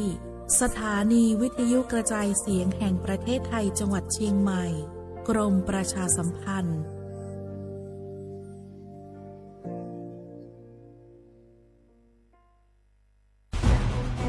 ทุกคนเร็วๆทุกคนเก็บของเร็วๆแผ่นดินไหวแล้วแผ่นดินไหวเดี๋ยวพี่เดี๋ยวก่อนจะรีบไปไหนเก็บของไปไหนพี่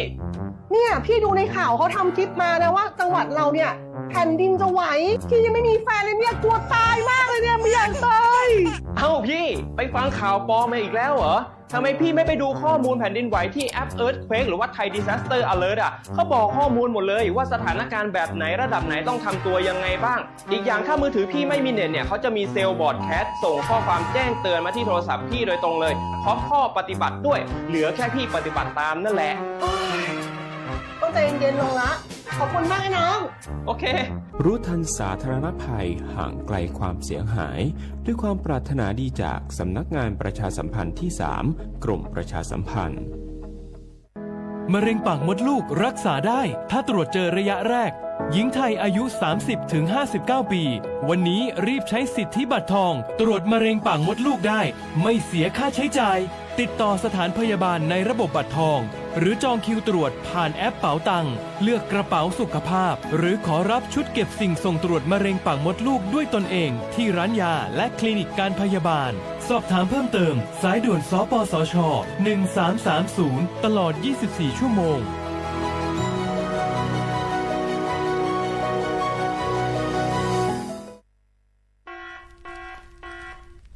จ่องหู้คาหือปอดห่องจึงไทยพบทบยาปัญหาการเผา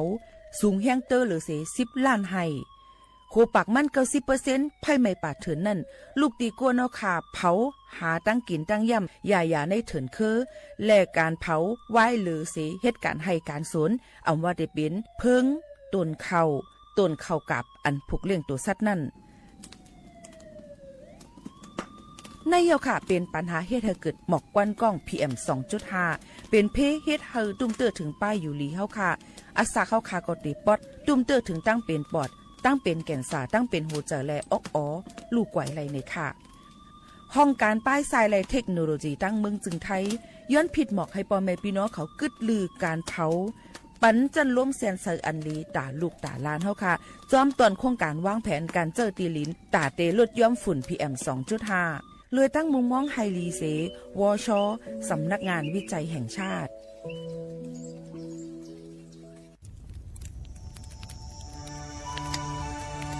จ่องหู้คาหือก้อนโมก้อนไฟอันเผาอยู่ตีกลางปังนั่นอ่ำเลยหายกว่าตั้งเลยมันเตเป็นฝุ่น PM 2.5 เสขึ้นมาเฮ็ดให้ป้ายอยู่ลีเฮาคาขึ้นในคาออลองลดย่อมปัญหาจังไหนในอ่ำหยาบค่ะเงื่องแวอ่ำเผายุกยักเหมือไม่ต้นเยือต้นเข้ากับในให้ในสวนเฮาเปลี่ยนมากกองไว้จ้อมกันเสเฮ็ดเป็นฝุ่นสภาวะอำนั้นแจกแพยุกยักเฮมันปอดถูกเมียนอีกป้าดังโฮมมือกันฟังด้วยไฟไหม้ป่าเถินเฮาขาดฉุกดีเลยผูกต้นไม้น้ำเพิ่มปันปื้นตีสีเขียวเฮ็ดเฮาจันล้มเสียนใส่ตาเฮากูก็เลยตั้งมุงมองไฮลีเสฐานหน้ากอกับสืบปืนเผาตี3กรมประชาสัมพันธ์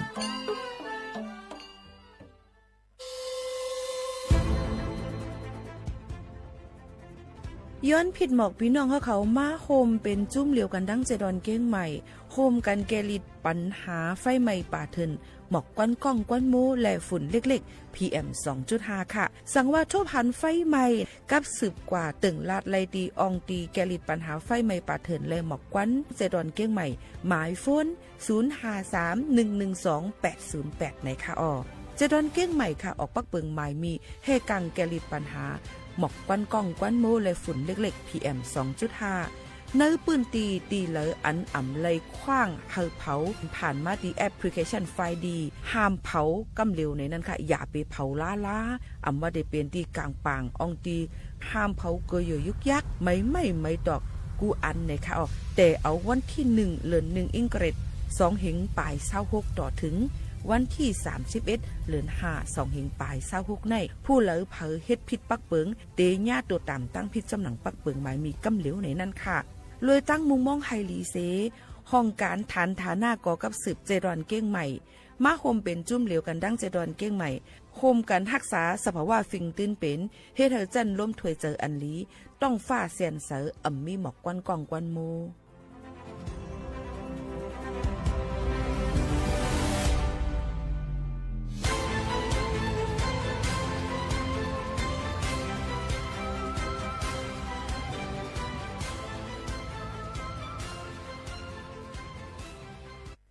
พี่น้องเขาสนใจใครปืนเผาผ่านตั้งห้องเปิดเสียงสวทเก้งใหม่ปั่นตั้งหู้ห่มปลาดังมีดังซื้อถ่อมแจ้งเรื่องนี้กว่าไก่ในปืนตีเจดอนเก้งใหม่กับสืบมาเลยดี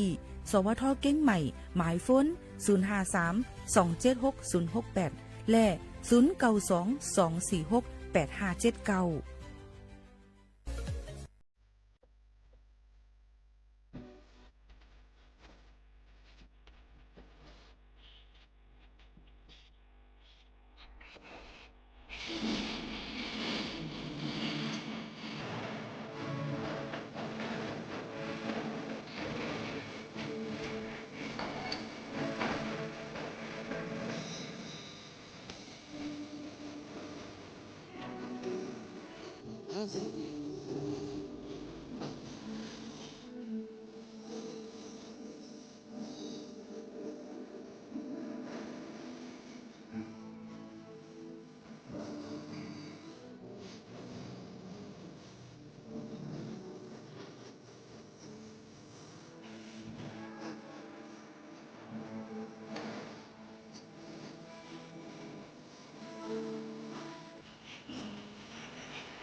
ơi quay đi không làm gì lắm làm gì mưa gió mưa ngày ôi ta ta sẽ ấm ai mongวันđể bóng để ăn mơ yang này giờ phải nông đi học khơi dài để ở mongอยู่หักใจแค่ฮอดขึ้นฮอดขึ้นเฮินดึงว่าได้เป้าอยู่หักอยู่วันที่มาถึงทิ้งน้องมองลงไปอ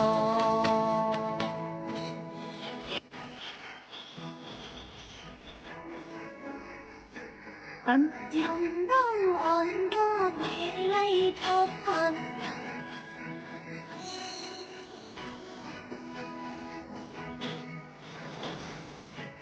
อันบอกต้องอันไม่รู้หันรอหันปอดปอดต้องยิ้มให้ดาว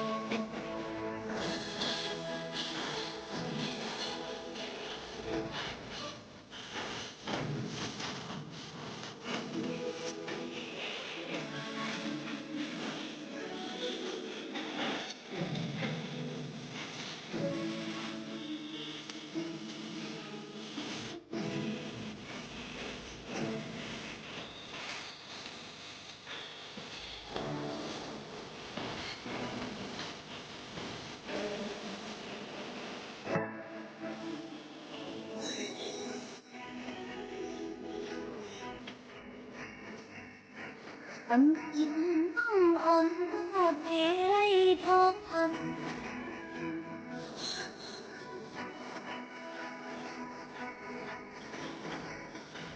อันบอกต้องอันไม่รู้หันรอหันปอดปอดอยากจะต้องลืมกันไว้นาน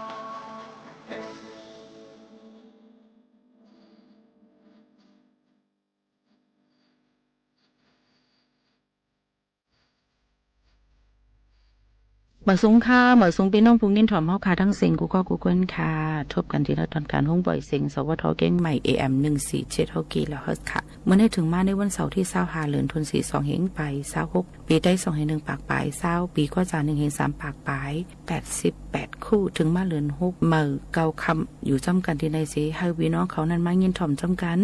สุกาวงวังในฝนได้ตกลงมาเฮ็บติดตกมา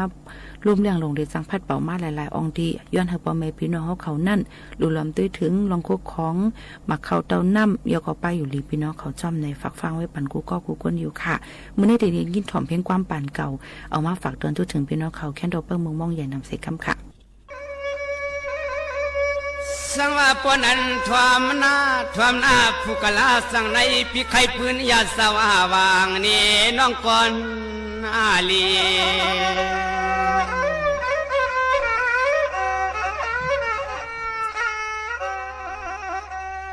วายันอาควางเปิดสายปีขี้ยวนมันปีไข่ปืนยาสว่าวางนี่น้องก่อนอาลี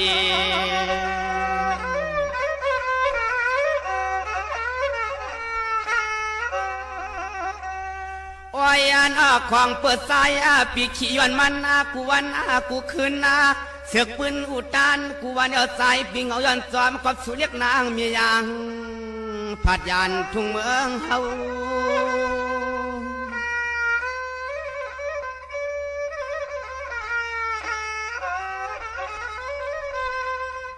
สังวายวนในก็เปยวนเปิงเงินหวยสวยมามานโพดันกึ่งใหญ่ว่า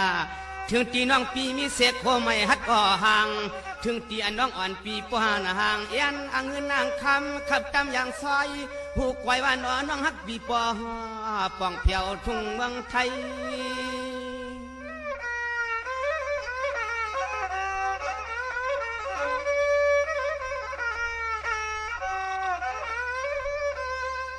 สายปีดอกบนตัวเตเปลี่ยนย้อนเงินย้อนคำผู ผู้ตันว่านางน้องยิ่งปีห้องอ่านกุกเจมึนเสียนลั่นมันเลนางอย่างนางยานของเมืองซึ่งใจมีโคอยู่สู่น้องเทวใจอยากใจผ่านหันน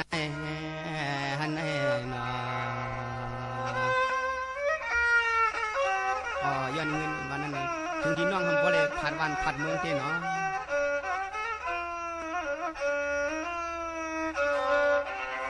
สังวันนี้ถึงที่น้องปีปรยานเสพมีมาตาละหอ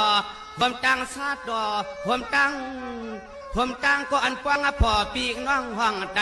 อำได้ค้างหักนางปีปรยเห็นปกคอปกเลี้ยงยันพาดออกยันเจอเคยญาติกาใส่ปีล้อน้องติดแนว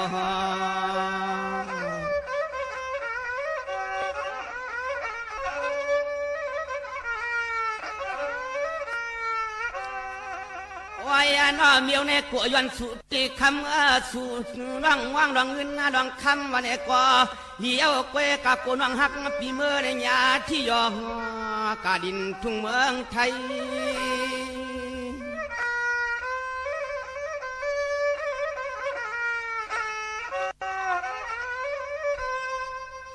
สังวาเจียงในเอาปิเจ้าน้องตานนากาเชียวขึ้นพวกเชกอคำตัวหังพังอัศาเนื้อนางปีเฮาหังเบาสาวสาเฮ็ดเหมือนหางน้ำเป็นลูกหญิงใจ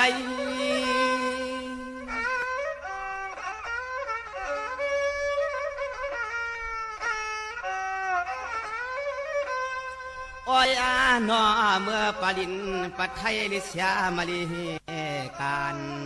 เมื่อวัดเมืองจ่าป่านใหญ่เขาก็เดียวนางขึ้นพวกมาปัทไทยเสก้อยก็นอนหน้าเมียใหญ่สุเตเหมือนหางปอข้อยอมเฮียงตังตัวเลยว่าในวันไหนนอ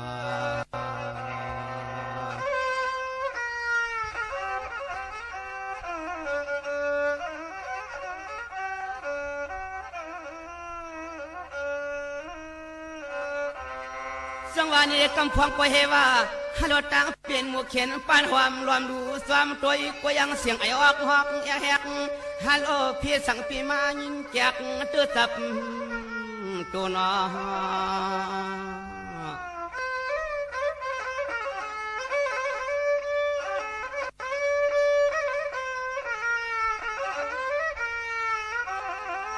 โอ้ยนอเปลี่ยนเสียงนั้นนอเปื่อนกูย้อนสุตีนางห่างลีห่างงามเมื่อยามนั้นลื่นกอบเงินยอดสู่น้องคำปีปอ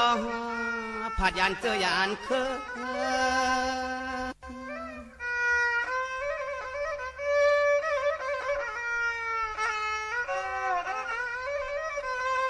สังวานน้องอ่อนเปลี่ยนอ้อก็เปิดทางเรียกน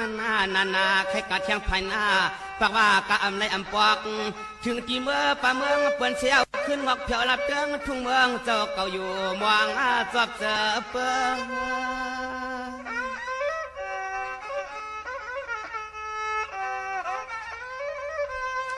โอ้ยนอคือในปวนสวามกับสู้ก็ลื่นย้อนเงินที่มันผ่านก็ไล่ดุกตายาปีไข่เล่าเล่กังกี่เมืองเปิ้นมาถึงกังกี่เมืองเปิ้นเมืองถึงยาวกว่าหนอ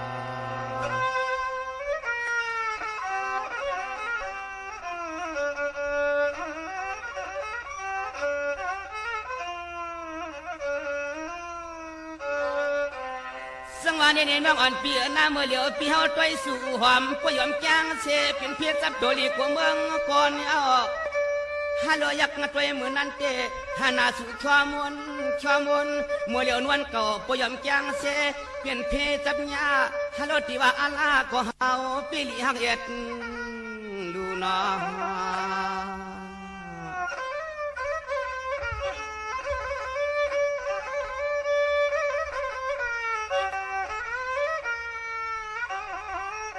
โอ้ยสู่เรียกนางห่างเราเปลี่ยนจังไหนเอานางความซ้อมย้อนเงินเด็ดที่ว่าเอานางเมื่อคืน เพียวหัดเดืองป่าเมืองเปิ้นซ้ำอียาอียศกูรังกูไล่ก็ตายปีไตเขื่อนหือป่ามีเงิน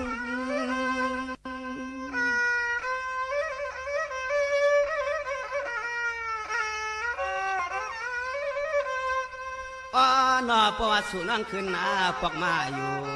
ซ้ำปูที่เกิดเก่าแล้วเที่ยวลองแขนปังสายาตาเปิ้นตัวก็ขึ้นดีกว่าอยู่กว่าหนอ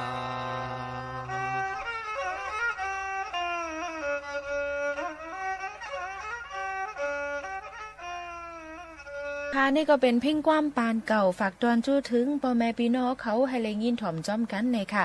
สั่งถึงสาวใต้ในอันจะเจอพี่น้องเขาส่งเกียกนั่นในก็ข้าเจอย้อนมานั่นก็มาฝากปันอยู่กุ้ยกะว่าเป็นไว้จึงหือก็ลีตาเดเป็นก้นหลีไรนั่นในอำเจอเลยว่าเดเลยมากมีเงินคำอำใจว่าเหมือนหนังเพ่งความอันมันว่าในเป็นเหมือนหนังอันเพ่งความอันห้องหมากได้ตั้งหมดตั้งเสียงหนังเก่าเนี่ยนั่นแค่ดอกเฮาป่องใจเสเฮาถูกดีเลยคือป่องให้สร้างตอนด่านหน้าการเท่านั้นให้ลีเลยเสเปิ้นแล้วก็เดอเสนั่นมันก็ให้มีตั้งพิษเตะอย่าไปให้มีตั้งพิษนั่นในถูกดีเลยรู้ล้อมด้วยถึงตาตัวเจ้าเก่ากวนเย้าว่าซึ่งหนังไหนสิเอามาฝากตอนจนถึงป่อแม่ปีๆน้องๆเขาให้ได้ยินถ่อมจ้อมกันว่าซึ่งหนังไหนค่ะเฮาคามาถ่อมด้วยเกี่ยวกับเลยลองเอาปุ่มกันอิดอีไหนค่ะฝากตอนจู้ถึงป่อแม่ปีๆน้องๆเขาให้ได้ยินถ่อมจ้อมกันในค่ะในวันเหมือนในค่ะนะเฮาคาก็มาฝากปันเอาปุ่มอันไรจื้อว่าเยื่นไหลเป็นแตงค้ำอ่ำเยื่นไหลเป็นลำไม้ในปอลัดขอความกับถูกโหในซึ่งพี่น้องเขาก็ลาดไหลอยู่กุ้ยกามังปอกมังไหลมาต้วงอยู่ถ่อมยำยินอยู่ลาดูติ๊กยำยินอยู่นะว่าซึ่งหนังนั้นก็กุ้ยก็ลาดไหลสีตามังปอกมาลองฟิงยามอันเฮาเฮ็ดนั่นซ้ำอ่ำเป็นเหมือนหนังขอความอันเฮาขายยำยินยำถ่อมนั่นในใกล้เป็นอยู่ว่าซึ่งหนังไหนครับเมื่อก่อนอ่อนในมีสลาพีหมอลงก็นึงยังอ่ำแต่นาเฮิรนพี่ไพ่แหละอยู่หลอดอยู่แล้วโตเลี้ยวคิงก้อยก็หนังนั้นก้อยลื่นนั่นมันเก็บเลี้ยงไว้ลูกใจอ่อนก็หนึ่งเสียเย้าก็การหนังอันลูกใจมันมีอลูคาไรนั่นมันปั่นกูเจอกูลองอย่างไหนเย้าค่ะนังลูกใจมันก็หมอเหตุการณ์เหตุงานแหละก้อยหู้อิงปึงปอมันอยู่เปิงเลี้ยวนั่นก้อยเมื่ออันขิงใหญ่ฮอดไม้เย้านั่นมันปอมันจังทำปันเมมันเสียเย้าก็เจอมันแต่นาเฮิรนหังขออยู่ว่าเจ้าหนังนั้นค่ะปิกซ้ำมันอยู่ขอกินขอก้อยเสตาก็มืออันมันจุดหลุดกว่าแลหลูเสเจอเสเปิงนั่นมันมือหาตีปอมันขึ้นหนังเก่าค่ะเย้าก็อำหึงอำนั้นเมมันป้าปฏิสันเทแลจำขิงอันเตกึดเล่งมานั่นเย้าค่ะถึงมาวันหนึ่งเปิดอันเมมันจำตักหันนาลูกอ่อนและมันมีเจออันโจมเสื้อหนาลงลางเสียเยาเมื่อกว่าตีปอชาพีหมอฮาเลยย้อนเอาครึ่งเปิงอันจับเสียงกันตั้งแม่ลูกอ่อนในเมื่อนั่นปอมันจังสั่งลาติมันแลว่าปอลูกเมื่อเกิดเลี้ยงเย่าจึงเมื่อเอากว่าพังลิบแปดเสกว่าตีหิมหลอนปกนั่นตะว่าจึงหนังไหนค่ะเมื่ออันมันยินความนั่นมันมีตั้งไม่เจอขี่ใจเสก็เมื่อกว่าแลเฮ็ดจอมเจิงหนังอันปอมันเจอสวยนั่นค่ะโยก็ปอว่าเมมันเกิดเลี้ยงมาลูกอ่อนปอกเลยเสียมว่าปอมันให้มันเอากว่าพังหิมหลอนปกนั่นดอดถึงฮอดถึง4ปอกเขาโพเมก็ป้องเหมือนป้องข้างเลยว่าปอเฮาในเฮ็ดสังก็อำฮู้เฮามีลูกมีล้างมาเมื่อเลยสิอำว่าใจเฮากว่าพังลิบแปดก้อยๆเหี่ยวลงว่าเจิงหนังไหนก้อยกาว่าสองก็โพเมนั่นอำมีตีอิงปึงอาโกเปิ้นต่างก็ต่างโกนแลเลยถ่อมความปอสระพีเขาว่าเจ้าหนังนั้นมาไหนค่ะสระพีมอเลยยินลองอันลูกใจมันอีกตั้งลูกไปมันป้องค้างต่างอาเปียดกะตีเหนือมันนั่นแหละห้องเอาเขาสองกอนั่นปันปู่สิยะเฮอเขาเอากว่าอมกะตีหลอนปกเปิดถ่อมเปิดยินเสียงเสียเจอเสียอันเสียเมียวนั่นเขาโพเมก็เจิงหนังอันปอเขาสั่งลาดไว้นั่นก็กว่าถ่อมกะตีหลอนปกและอะไรยินเสียงความลูกอ่อนกาเนอคุมลิ้นลัดกันแลว่าเฮาพี่น้องสีก็ใน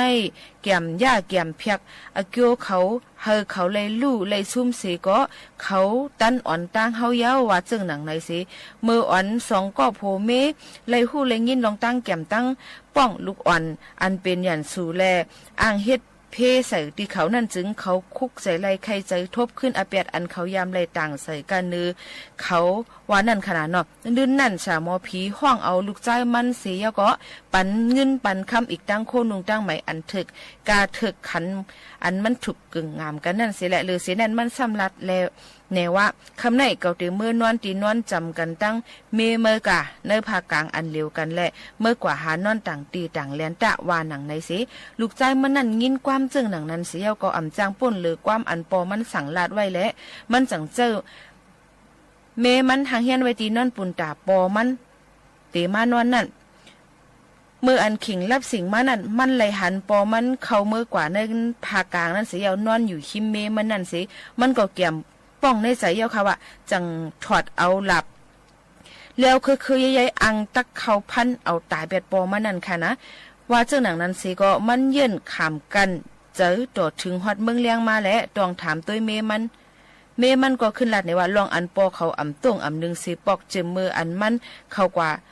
นอนในนั่นก็มั่มต้งอ่ำนึงกำนั่นเขาอ่อนกันเข้ากว่ารูรวมจ้ำตัวแหละไล่ทั่วพันตุ่มคำลงตุ่มหนึ่งห่มพานอนอยู่ต่างตัวปอเขานั่นสิสั่งว่าก็ลูกใจอ่ำเย็นไล่แลพันเมียนจึงตักเป็นตุ่มไม่ก้อยอ้อเนี่ยก็เปิดไหนจังเย็นไล่วะ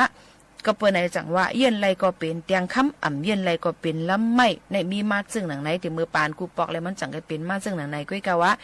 ลองหลีอีกซ่าอันว่านั่นเนี่ยค่ะมันตื่นมีกึกมาอยู่ก็ให้ถอดไม่เป็นปื้นหู้ก้อยในนั่นค่ะอันไรลีก็เอาอันไรอ่ำลีก็อย่าไปเอาเนี่ยเอามาฝากตวนจู้ถึงบ่แม่ปีๆน้องๆเขาให้ไรงิ้นถ่อมจ้ำกันว่าซึ่งหนังไหนค่ะเฮาค่ะขึ้นเดสืบงิ้นถ่อมด้วยเพลงความกันเชียงก่อนในค่ะออกสืบเงินถ่อมด้วยค่ะ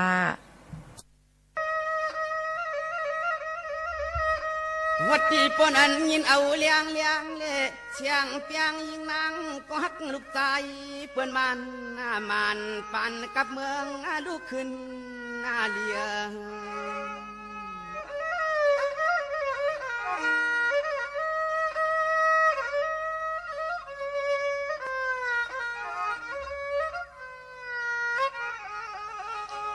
โอ้ยอันปีเมื่อไรก็ใจปีหันเรียกนางหังดีหังเล่าดวนเฮาตีหันเมื่อสู่เรียกนางอังเมื่อห่มจอมเจ้าดดเจ้ากาเมื่อไรก็นอชำปาเครื่องโคเครื่องเลี้ยงไปรวมพี่น้องทางในเมียวเยียงอันเขากูวันนาขึ้น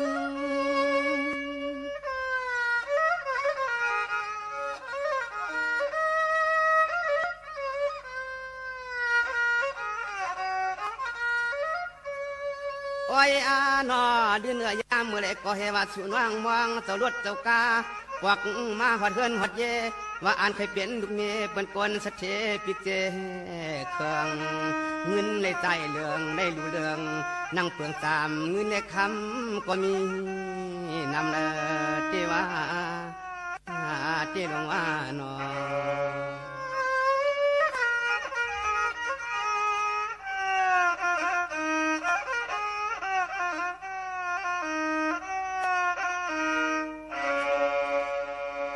จังว่าน้องอ่อนปีน้องอักจ้องเมื่อเหลียวน้องปี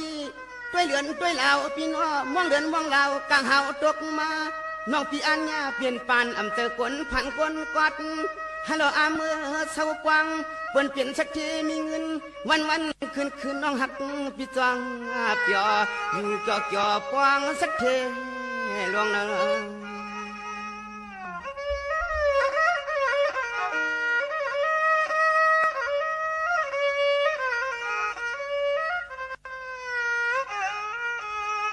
โอ้ยอันกวงวังเมืองให้สู่นังวังเจ้ารถเจ้ากาก็เลี้ยวกวยกากวนังคำปีเอาดุดเอาลัดเอากัดติงลิงกังหักนางปีญาเมียนตังหยาบกลางวังเมืองกน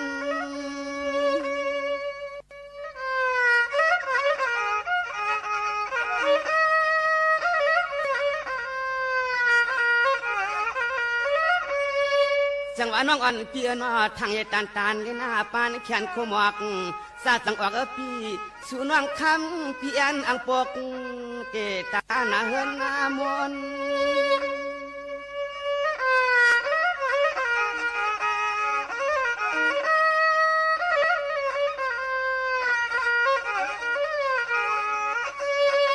นวลนะนวลโกซ้ำสู่น้องยาผู้กินอยากเมาซอยเป่าโคหมอกควางอยู่รองกลางฮักกลางอันน้องอำวางเอาได้ตกเตอกินสาปีนอ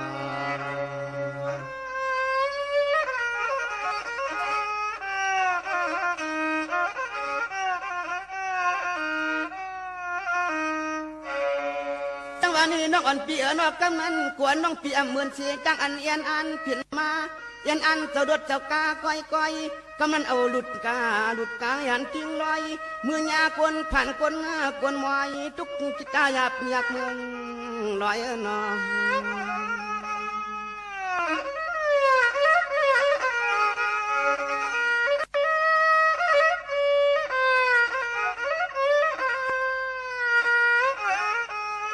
โอ้ยอานอกำนันโกสู่เล่าน้องเฮาปีขานว่าไว้น้ำไม่ไว้น้ำสู่เล็กคำไผใจสู่ใครมาเฉียดนี้เฉียดนอในเมื่อห่มรอเปื่อนกวนก็ผ่านอยากกินหักยิงปีนอส่วนความป่วยกินเขาเอมาทาดวมนานป่วยกลางเฮือนกลางเฮือน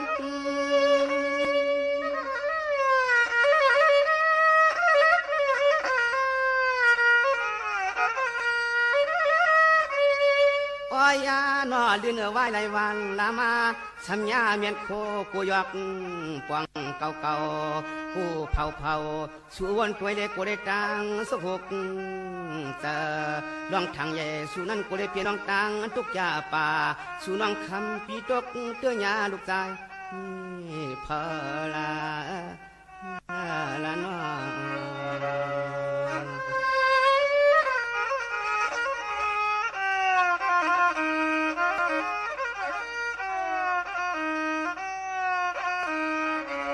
จังว่าน้องอ่อนปีหน้าไกวปลายไว้มามือจ้าน้องปีอันขึ้นรถขึ้นกา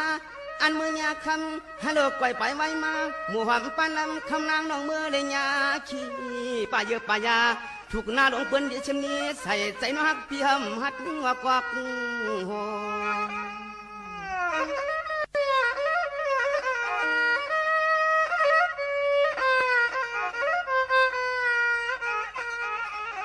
กูยันชัวนางกูยันชัวนางอังเมื่อหาสามาตีสู่อังกินเนื้อดวงสงจังดวงพี่ทำยาแข่งกลางมุนยง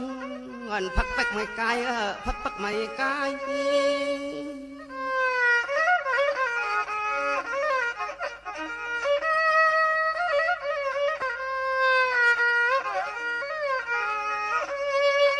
อ้อยยาหน่อได้ในใจปีหัววนความเรียกนางหังปอไม่อำเปนี่เล็กกว่าหลงวนความเรียกนางอัดทางใหญ่เลือปนตอนปนสิทธิ์เจอเลือปนตอนย้อนเกเจอเตี้ยหนอ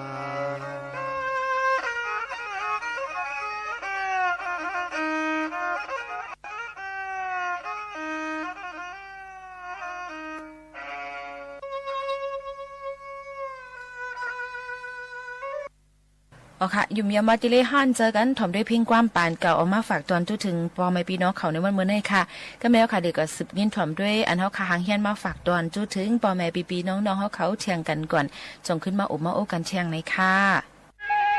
พี่สันเตยุกยองเอากุงวนนายยิงแต่เฮาเลยไปถ่อมให้กำนายยิงนา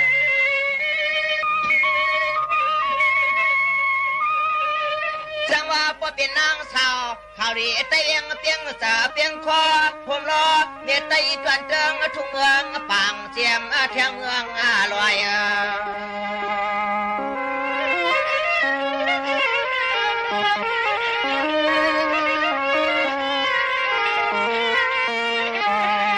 ไว้เปรียงอังเมื่อนางหนึ่งคอหนึ่งเลี้ยงขมาเก็บไว้เก็บลำสังควันกี่ลำมาโดย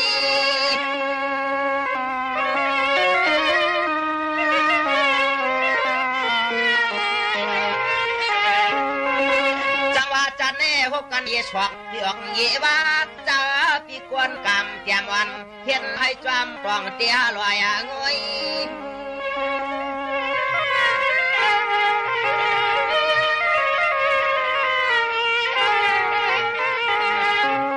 เพราะว่าปีตัว กุนมุนาต่างก่อพอไหลมามุงช่างยอเสียงน้องขึ้นกับขึ้นปานเสียงน้องขึ้นกับขึ้นปานที่เอิ้นนั่นเย่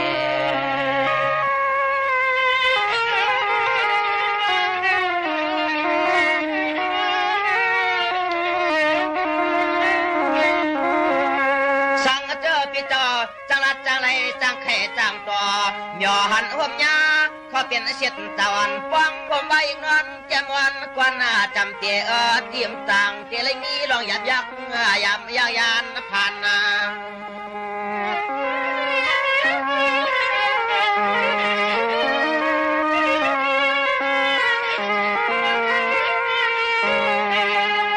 กวยกะนางน้องกวยกะนางน้องซอกินปอนเมียเอากอบวังฟังเหินทุบเจือนยาเตมีลืมมาเฮา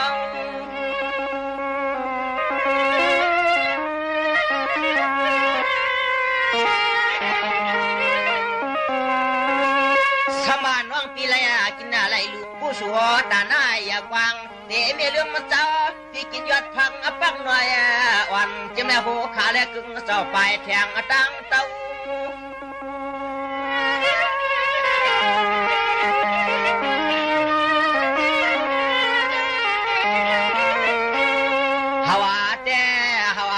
กวนนากำเกอยู่ปีเถื่อนห่างพังเคออำเกอไรนางสร้างเฮ็ดฮือลาน้อง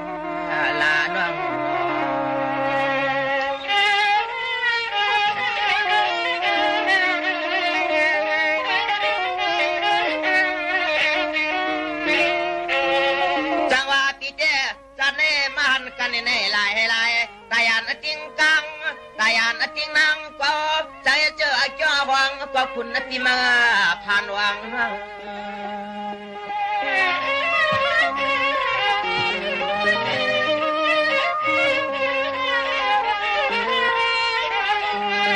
ภาวะเต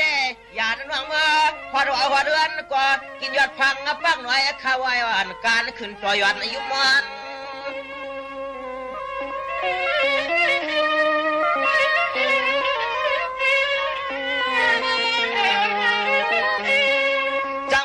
พี่น้องมีเสเมตตาวาสนาเปียงอักตังปนเนตรองหอรองเอินแล้วก็เป็นไม่ลืมช่างใจปีหมวก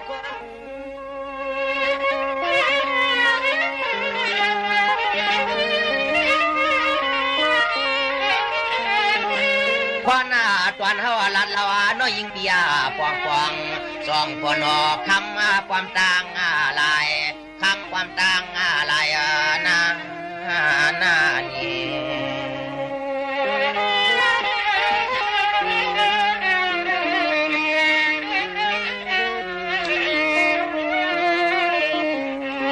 จังว่าปีเด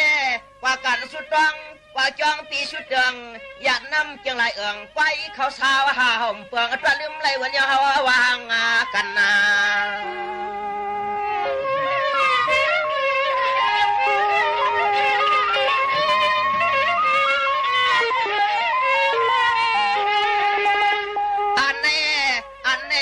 กินเมื่อนั้นพี่แต่สุดตวงยินปันเลียกลื่นจึงวันเสียงยิงเสียงยิงก็เปิดน้องยิงปีเขาในพังลีนะน้องยิงปีจัดในเอาแต่ความพอไรตั้งอยู่เชกินตัวผ่าป่าเถื่อนเพื่อเกินไม่ผ่าชวมคือตัวมันลอยยอดปังน้อยวันต่างยอดอิมาคิม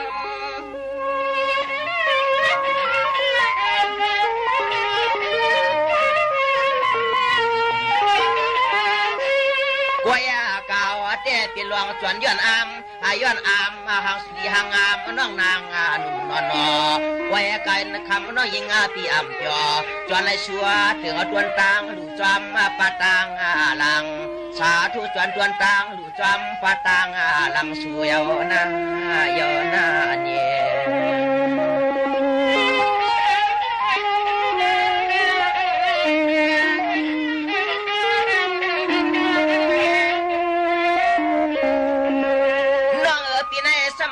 ไล่ลู หมอกวันยิงกันบ้านวันหนึ่งหลวงสองเสียสวามมาต่อกาการกาเจ้าหนึ่งอูชุดวางเมียงปันปวงล้านกันวางหมวกบาสนวงความหลวง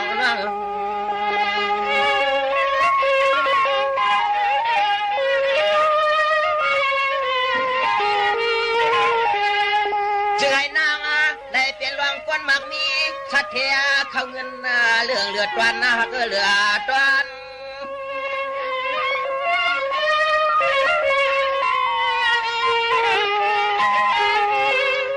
จังหวะในแต่ปีก่อสั่งแมงลัดแมงเสียงหันโพตันยาทึกกานาจึงคำปางวันงายังเหลือนลาวงหวงหลวงเกิดเปลี่ยนความยิ่งงอน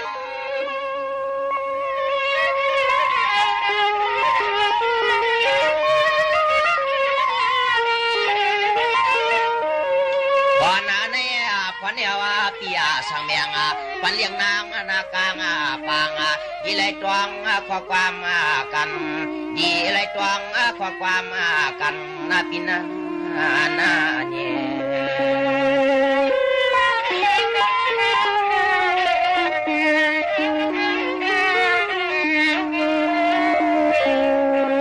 ในเกี่ยในปีสั่งไว้น้องยิงกวนหางหลีหางเล้าเขามีเสน่ห์ปีกันในค่ะเฮาค่ะเดี๋ยวเอามาปันขอความคือความลึกในค่ะฝากตอนจนถึงพี่น้องเขาในค่ะเส้นตั้งไปก็จุ้นในนั่นค่ะเส้นตั้งไปก็จุ้นในค่ะเมื่อเฮือมออยู่ในแก่กังหอนนำโลกาหลงอยู่5มานอนลือเฮือที่เก่าแก็บ1สีแลลับตาอย่าวุ่นอันป่นมาเก่าเดเอาความหวานอื่นลอยนอนสีแลถ่อมเสียงหางลีโลกาก่อนแลเก่าใครเป็นโคหลงอันก่ายคำห้องน้ำโซกาหลงนั่นเต้เกาเดเหยียดหลังสื่อปันไว้อยู่สิแลไต่คามกว่าเนื้อลังเกาในแลอย่าไปลัดเข้ากว่าเนื้อน้ำห้องโซกาเนี่ยค่ะก็จุ่นแหม่งเปิ้นอันว่านั่นเหมือนหนังไล่ลัดเนื้อแก่กางปลายมิดปลายฝ้าในเย้าแหล่ผายหญ้าปลายมิดปลายผ้าด่านไหลก็ไล่ปิกซัมวาผ้ามิดหมัดตั้งตูก็เย้าตำเตียงเผียวถึงหมักโหใจก็เย้าค่ะเกาตื้นอ่ำเนียงตั้งเส้นในเปลี่ยนเส้นตั้งก็จุ่นแม่งอันเกาตั้งใจเลือกไว้เย้ารู้ขึ้นหวินด้วยเจอหนังกวางเร็วลังนั่นค่ะรู้ลองแหลดจุ่นแม่งลองแหลดจุ่นแม่งลองเลือนจุ่นแม่ง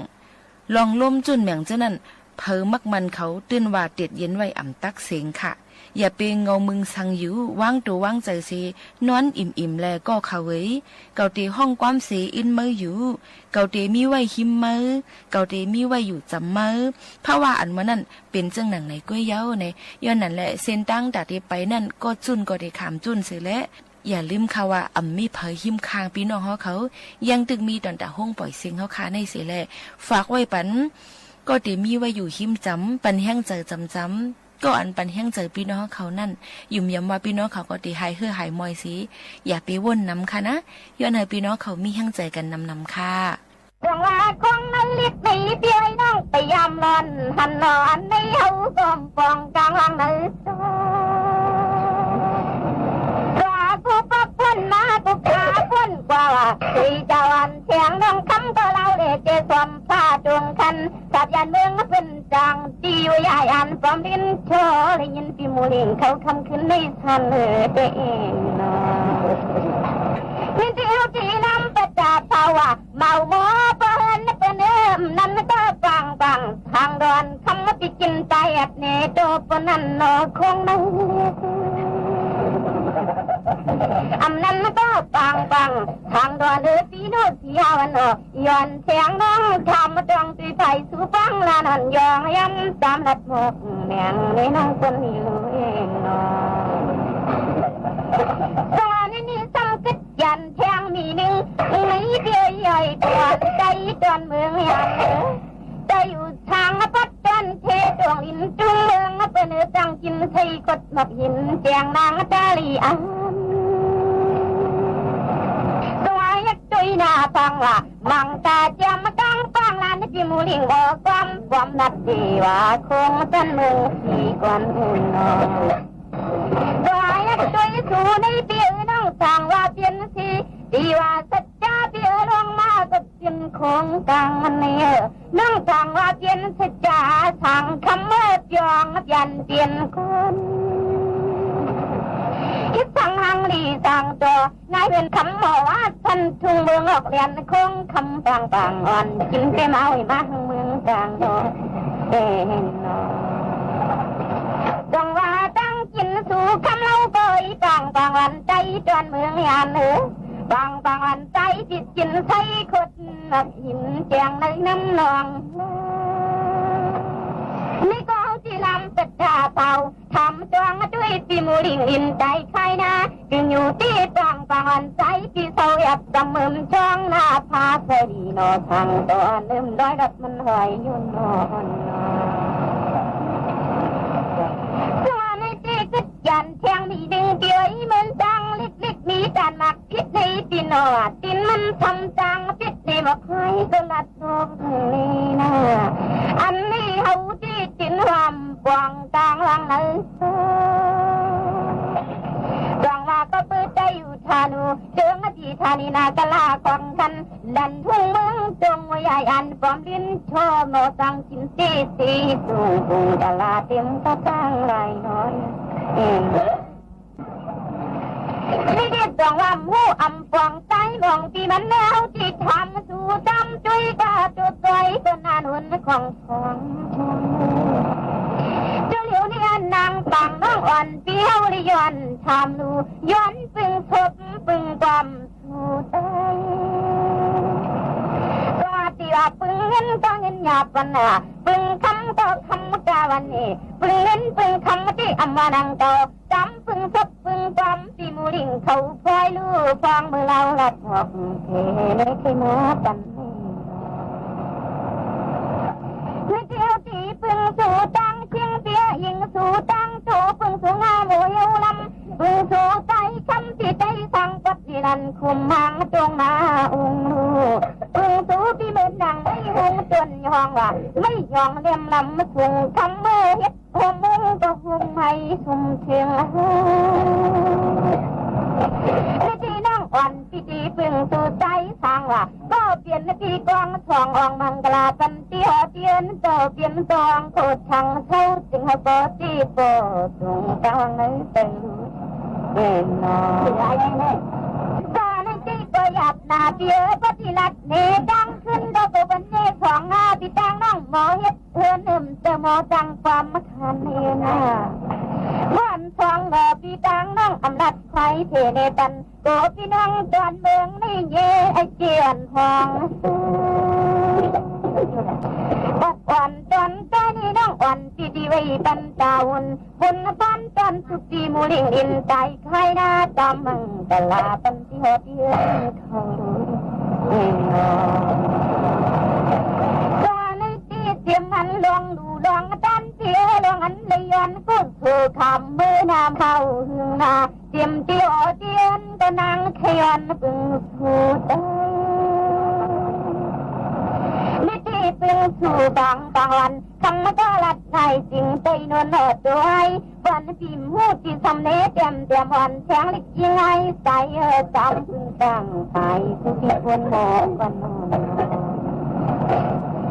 ตัวปฏิปึงสู่จังขึ้นสันติวาลินนางมาปึงเอาผิวทางนาคอหมอดีหมอจังมาปึงตังไทยกันตั้งปึงรุ่นพวกแม่น้าปึงแหงมันตั้งกองใจที่สั่งขึ้นติ่มทำตามเฮาปึงใจที่กองห้องกันเที่ยวเดือนเข้าในหันนอนี่ที่น้องอันนามาจำเจนาเมจำตั้งใจสั่งพี่โลน้องโนบุกก่อนจอนต้อยนาสองต้อยนกโถหมอเต้าความเปียกุกต้อยนี่สามห้องหอนลูกหอน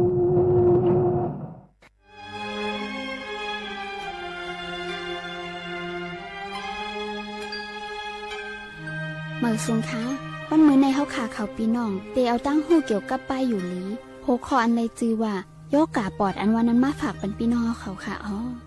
โยกาปอดอันวานั้นจะเป็นมาตีเจอแมงแบคทีเรียจานหนึ่งสีเจอแมงในมันเล็กหนาแหละจังเฮ็ดเฮาเป็นจ้อมอังกาโตคิงเหมือนหนังตีปอดในเย้าตั้งเป็นปอดในเนื้อเมืองไทยในก่อเป็นน้ำไวเสเป็นต่อป้อไหลตายเย้าหนึ่งเก้า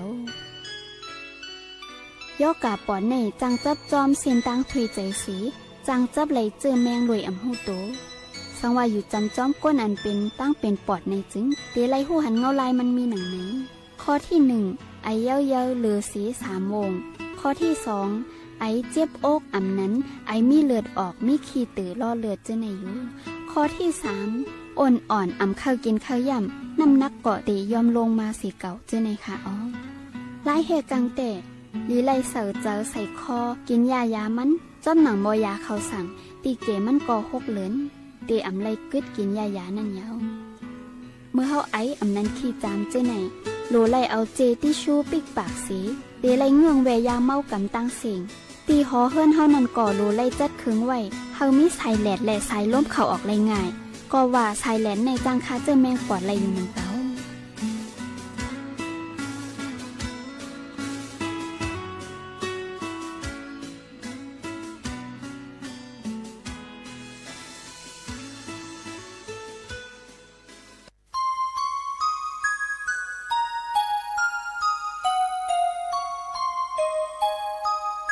เมื่อเฮาไปมีเงินแต่ในโครงการลงไหนเฮาอ่ำโกตายเผื่อเฮามีเงินน้ำลำมาไหนซ้ำโกตายค่ะวะเมื่อไปมีเงินแต่กินจังหือก็หวานนอนจังหือก็หลับกล้วยกะเผื่อเฮามีเงินค่ะนำมานอนก็มาฮับรับลีรอเฮือนในเฮือนคัดกับซอสหวยใหญ่หวยล้มเลี้ยงป้าหมาโบหงลูกกงเสจางลูกเลี้ยงไว้น้ำแค่นั้นอยู่ก็ใจย่างไปใครนิ้มเยมีเงินน้ำเยเลยไม่ใจน้ำป้องสารถูกไหนย้อนกว่าเงินคำเสเตือนจังมาหลักมาโขนป้องสารถูกไหน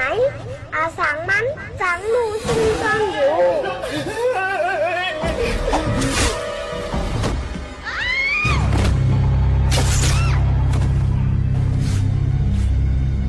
สังมันสังลูซุ่มจอมอยู่เป็นใจเขาหรือเงินคำไหนเมื่อไปนี่ก่อไล่ตุกข้ามีมาเหยาก่อไล่ตุกข้าจอมมันแลอันใจรัตนาอันแจกจ่ารัตนาอันแจกจ่างอันจางไล่ปึงอิงเสตันตั้งเสื้อเย็นในเป็นพระรายัตนาร้านรัตนาสังขารรัตนาสามเจ้านั่นก็ขยาว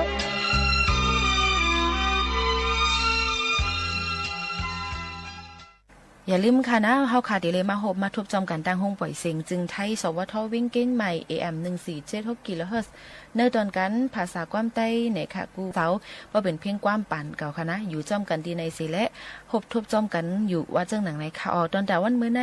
ข้าวย่ำจำมวดจำเสียงเสและเตย้อนผาดยานปอแม่ปีๆน้อๆเขามือกว่าก่อนจำขึ้นมาพบมาทบจอมกันเทียงตั้งห้องปล่อยเสียงจึงไทยสวทวิ่งเก้งใหม่จอมขาวหมูขาวนุ่นในค่ะย้อนสู้ปันกูก็กูก้นให้อยู่ลีก้างยันพี่ขินกูก็กูก้นตั้งหมดตั้งเสียงค่ะเหมือสูงค่ะ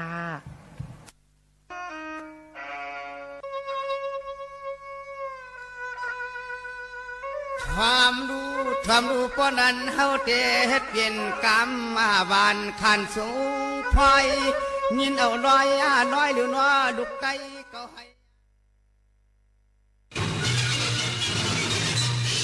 สถานีวิทยุกระจายเสียงแห่งประเทศไทยและเครือข่ายทั่วประเทศเสนอข่าวต้นชั่วโมงรู้เร็วรู้จริงเกาะติดทุกสถานการณ์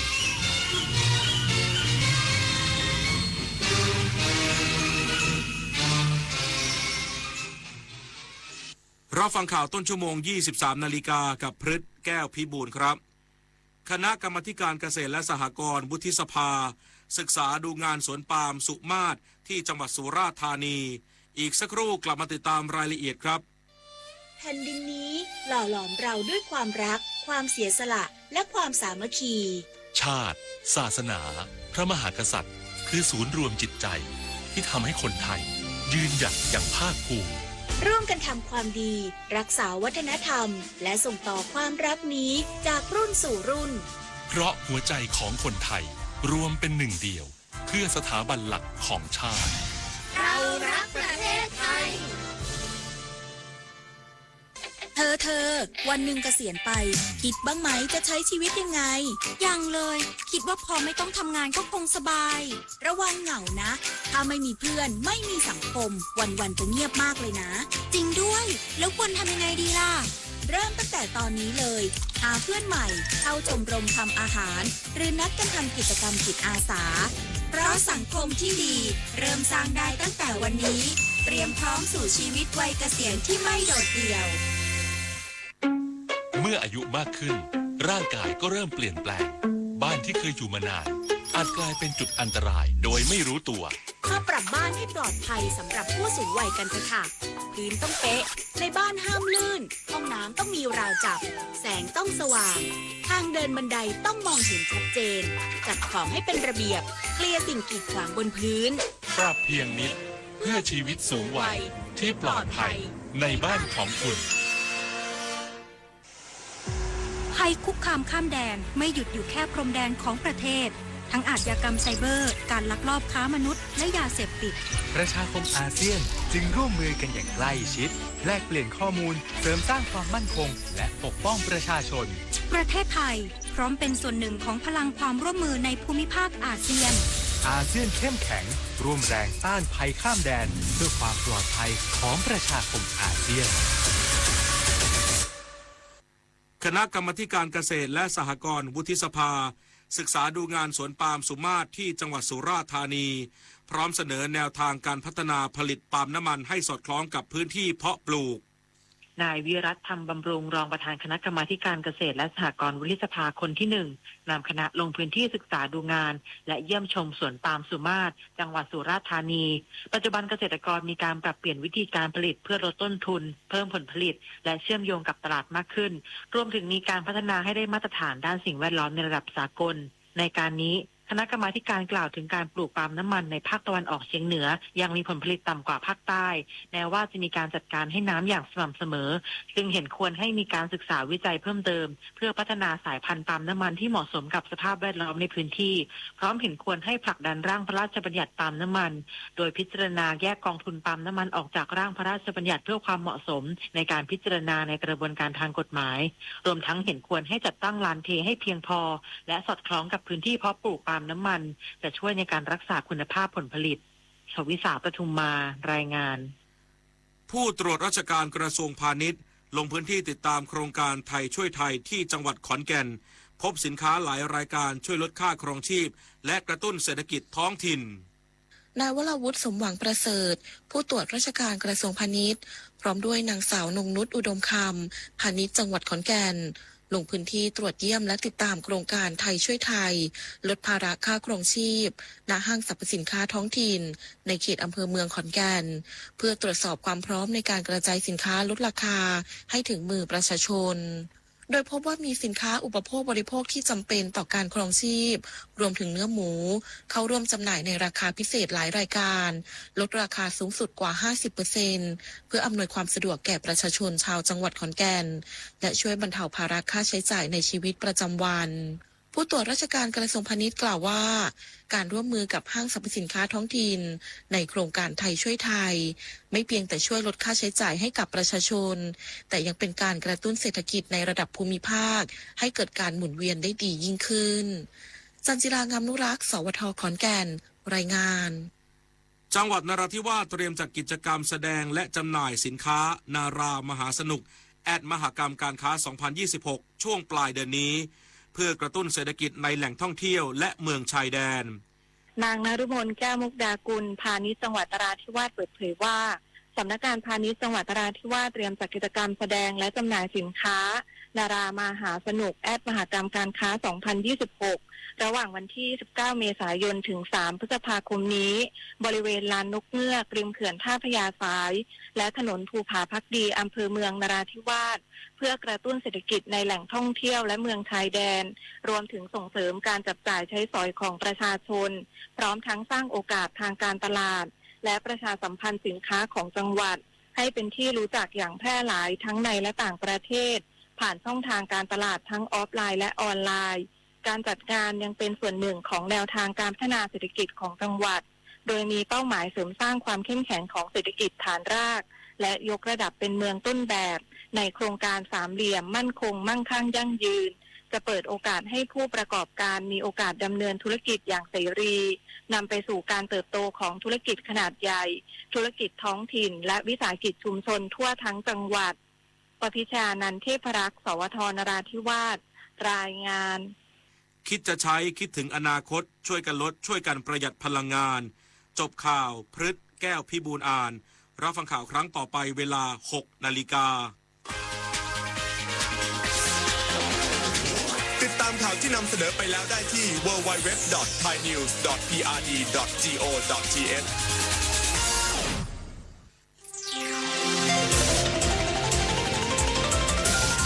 วิทยุแห่งประเทศไทย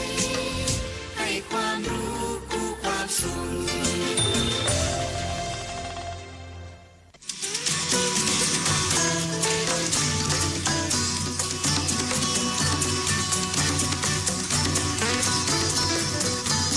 บนเส้นทางของถนนสายนี้เรามีบทเพลงเพื่อชีวิตดนตรีกวีศิลปะวัฒนธรรมวรรณกรรมมาฝากคุณทุกวันเสาร์และอาทิตย์กับเราที่นี่ถนนดนตรี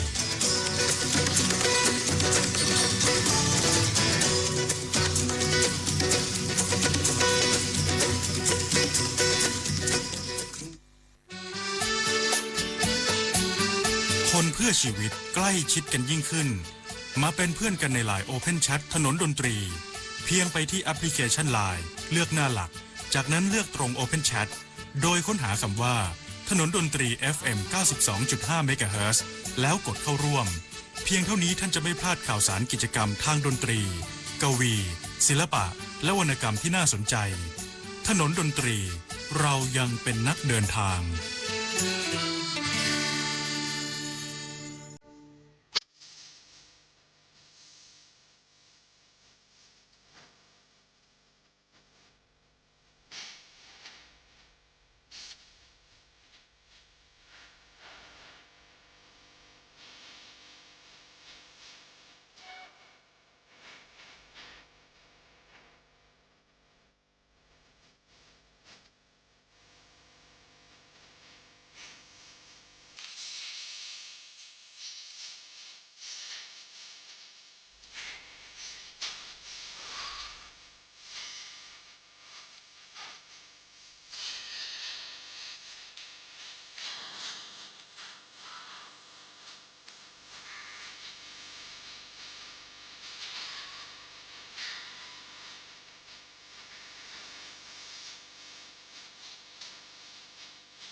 ก็ยังไม่หมดความพยายามที่ถนนดนตรีไลฟ์จะเชิญ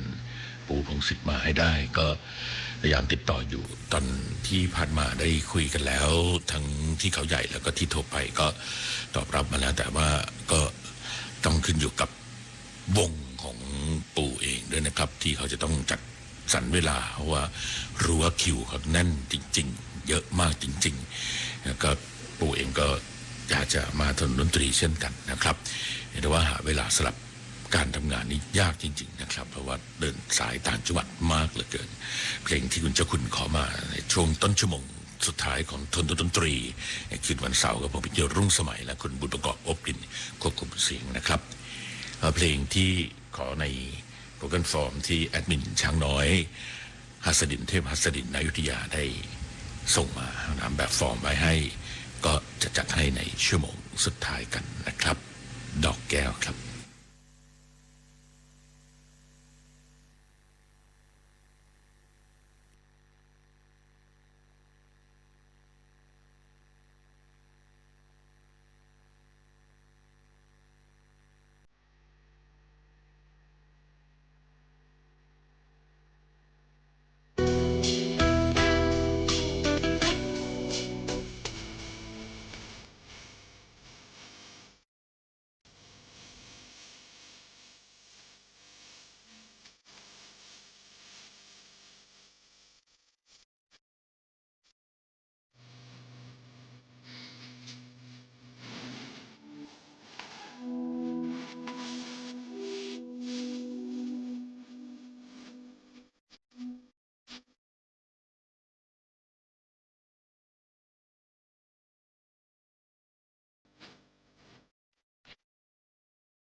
ขอบคุณทุกอย่างที่คุณพินโยพูดมานะครับ แล้วโดยเฉพาะคุณพินโยก็เป็นเพื่อนเก่าแก่มาแต่โบราณแล้วก็เป็นคนที่ยังมุ่งมั่นกับการทำกิจกรรมทางสังคมนี้ตลอด อันนี้เป็นเรื่องที่ยากมากมนุษย์เราแปลกหมกมุ่นทำมาหากินทำงานเช้ากลางวันเย็นค่ำกินน้อยๆประหยัดทำงานก้มหน้าก้มตาไม่ห่วงชีวิตไม่ห่วงร่างกายจนได้เงินได้ทองมาเยอะแล้วสักวันหนึ่งป่วยพอป่วยก็เอาเงินที่หามาได้เนี่ยทุกบาททุกสตางค์ทรัพย์สินที่หามาได้ทุ่มเทให้การรักษาตัวเองเพื่อกลับมาเป็นเหมือนเดิมผมเองก็ไม่พ้นจากตรงนั้นสุดท้ายก็ต้องร้องเพลงวันนี้ขออนุญาตให้ทุกท่านมีความสุขนะครับไม่ต้องเครียดกับมันไม่ต้องมีอะไรกับมันร้องเพลงได้บ้างไม่ได้บ้างมันจะร้องไปหยุดแค่ฟังบ้างก็ช่างมันไม่ต้องไปเครียดกับมัน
จากแสงจันทร์ที่ขอมาจากอุดรนะครับทาง0816346452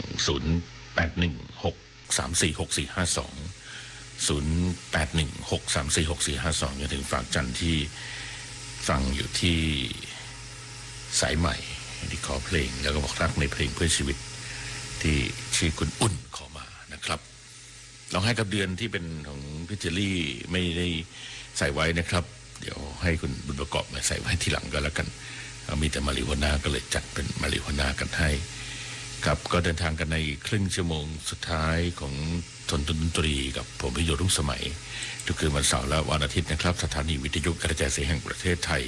กรมประชาสัมพันธ์ทั่วประเทศที่รับสัญญาณอยู่ในขณะนี้นะครับ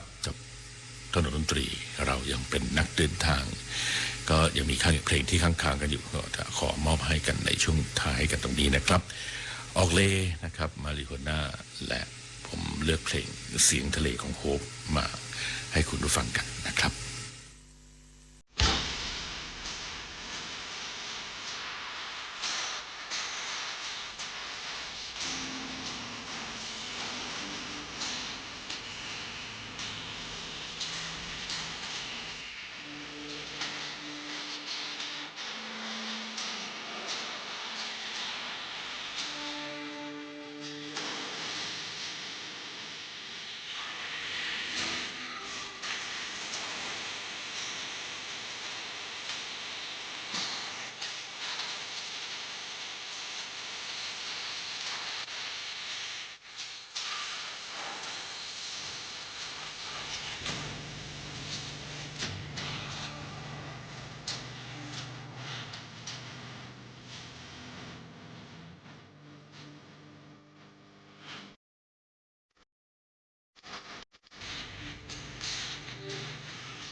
ดูเรือลอยล่องต่อฟองคลื่นลม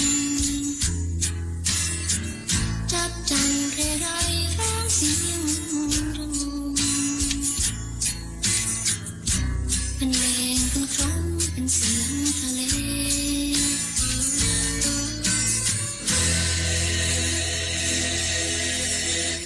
ต้นไทรริมฝั่งบ้านสั่งทะเลนางนวลยินดีทะลาเล่นลมจอกแจ๊กจอแจเสสมลงทมบินว่ายรายลมพร้อมเสียงทะเล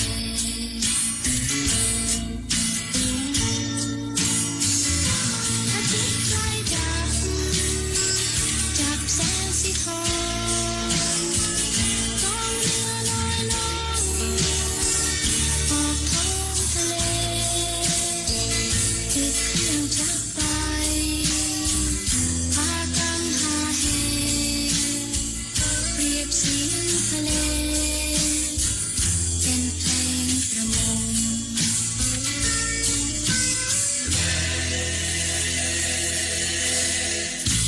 ทะเล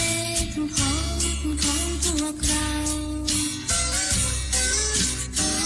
คลายทุกโศกเศร้าได้จากทะเลเชิญสิเชิญมาร่าเริงฮาเฮร้องเพลงทะเลกับกระแสคลื่นลม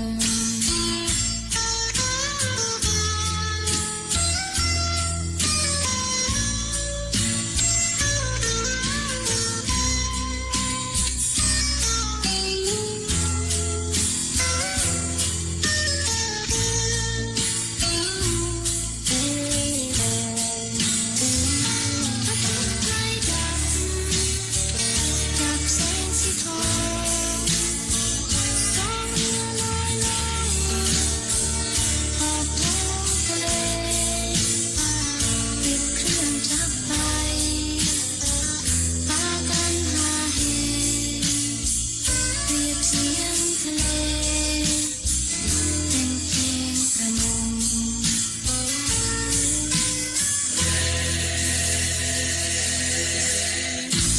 ทะเลเป็นของพวกเราคลายทุกโศกเศร้าได้จากทะเลเชิญสิเชิญมาร่าเริงฮาเฮร้องเพลงทะเลกับกระแสคลื่นลมเปรียบเสียงทะเลเป็นเพลงประมง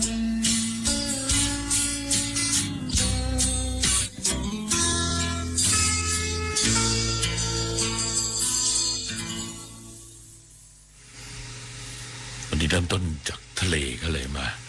ลองท้ายกันด้วยเสียงเพลงจากทะเลอีกสักชุดหนึ่งก็แล้วกันนะครับเพลงที่ยังค้างๆอยู่ก็เป็นเพลงเร็วทั้งหลายเพลงนะก็รวมไปถึงสักครู่ที่มีขอชานสเตทด้วยสกลนครนะครับบอกว่า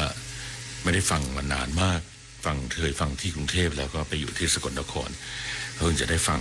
กันอีกครั้งหนึ่งหลังจากห่างหายไปหลายปีก็ยินดีครับก็คงจะได้ติดตามกันต่อเนื่องไปจนถึงปีสุดท้ายที่จะทำหน้าที่กันซึ่งหลังจากเกษียณแล้วนะครับเขาบอกว่าไปอยู่ที่บ้านผมก็เกษียณแล้วก็จะทำหน้าที่ในการทำงานเพื่อมวลชนต่อไปนะครับในทนดนตรีจะให้ได้ทำงานต่อก็จะทำหน้าที่ให้ในช่วงวันเสาร์อาทิตย์ 3 ทุ่มถึงเที่ยงคืนนะครับสถานีวิทยุกระจายเสียงแห่งประเทศไทยส่วนทนดนตรีไลฟ์ถ้าปีหน้ายังได้ทำหน้าที่กันก็จะได้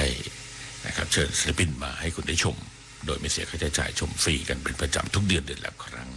ยังมีศิลปินอีกหลายท่านที่ยังไม่ได้มาก็จะพยายามเชิญกันมาในเวทีของทนดนตรีนะครับเป็นประจำทุกๆเดือนละครั้งเพื่อจะบันทึกรายการออกจากทางสถานีโทรทัศน์แห่งประเทศไทย NBT ทุกคืนวันเสาร์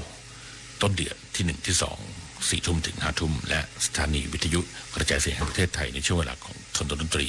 เสาร์อาทิตย์3 ทุ่มถึงเที่ยงคืนนะครับเพลงที่ยังค้างอยู่2เพลงด้วยกันแสงตะเกียงและคงไพรครับ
สุดโท จากจันกรีดตะโกนกองพลึกสารุ่งอรุณแววเสียงสักนาน้ำตกสาซอกสากระเซ็นสากล้วยป่ากล้วยไม้ดาราดาไผ่พางาเสียบผาพนาใส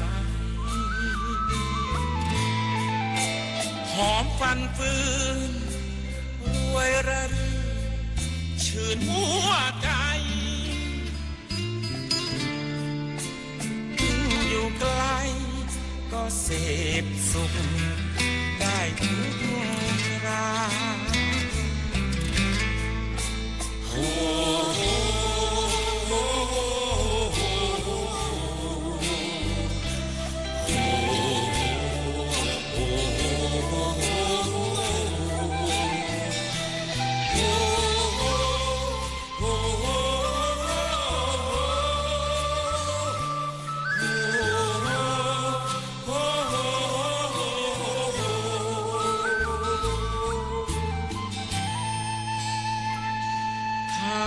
วัน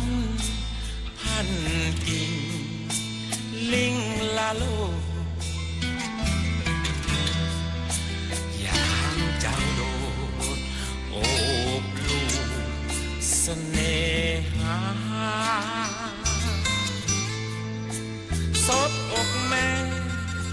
เจ้าชะแงแม่เลอย่าพึ่งยาเรื่องโลกรอยาวไว้พงพลึกพนาไพรห่างไกลผู้ธรรมชาติไม่สับสน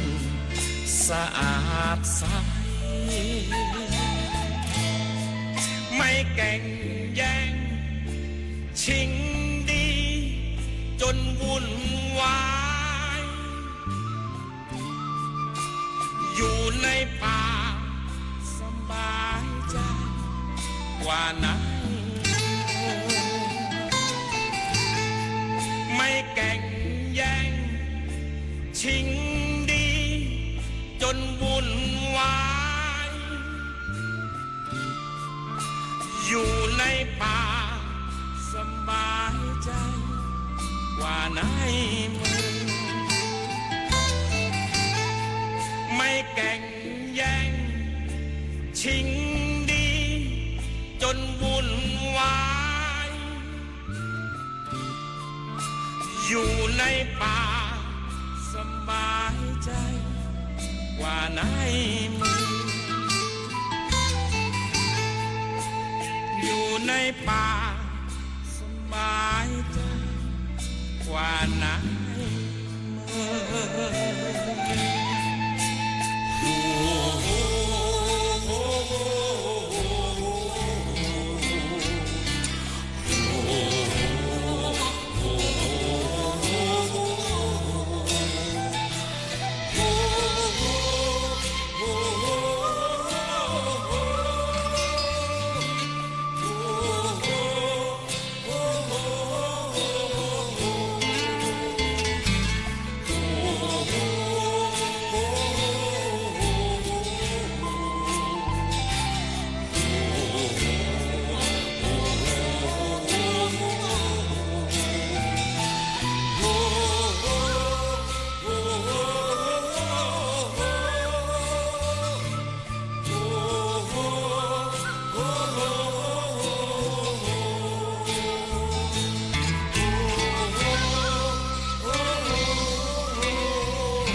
ปินที่จะมาเป็นศิลปินปิดท้ายสำหรับปี2569เนี่ยนะครับอาจารย์ไข่มาริวนาน่าจะเป็นศิลปินสุดท้ายสำหรับเดือนสิงหาคมปิดโครงการไปแล้วถ้าได้มาทำหน้าที่กันอีกครั้งก็จะนะครับก็จะทำงานในท่ามกลางบรรยากาศที่อาจจะไม่ใช่เป็นข้าราชการแล้วนะครับก็ส่งข้อมูลกันอยู่ในไลน์เสมอเพราะที่จะต้องล่ำลากันแล้วนะครับในช่วงเวลาของทนดนตรีผมพิยศรุ่งสมัยและคุณบุญประกอบอกฤษควบคุมเสียงในคืนวันนี้นะครับเป็นเพลงที่ติดค้างมาเมื่อครั้งที่แล้วนะฮะแต่ไม่ได้จัดให้ก็หลายที่มีฝนเทลงมาเห็นในคลิปบางคนเกลือกกลิ้งไปกับสายฝนเลยเพราะว่าดีใจจัดเนื่องจากมันร้อนมากฉะนั้นก็เป็นสิ่งที่ทุกคนรอคอยกับน้ำฝนที่จะได้พังพลูลงมานะครับหลายที่ก็กำลังรอคอยในฝนน้ำจากธรรมชาติที่จะเอามาให้ไว้เป็นนะครับเกษตรกรรมในการทำไร่ไถนากันต่อไปนะครับคือวันนี้ขอบคุณทีมงานของทนดนตรีทุกท่านนะครับขอบคุณคุณผู้ฟังและสถานีวิทยุแห่งประเทศไทยในเครือข่ายกรมประชาสัมพันธ์ทั่วประเทศนะครับพรุ่งนี้กลับมากันใหม่ในช่วงเวลาของทนดนตรีเราเป็นนักเดินทางคือวันนี้ลาคุณไปก่อนนะครับราตรีสวัสดิ์ครับ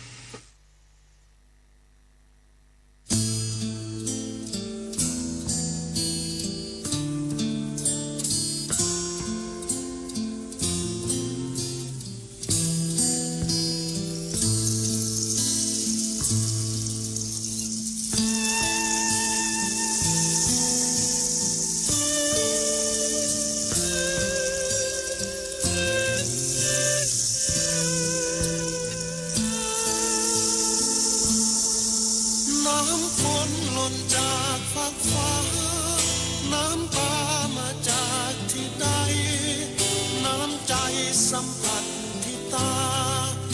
น้ำตาจึงหล่นจากใจเมื่อความฝันของเธอสิ้นสุดลงไปโลกก็หยุดทันใดเหมือนใจ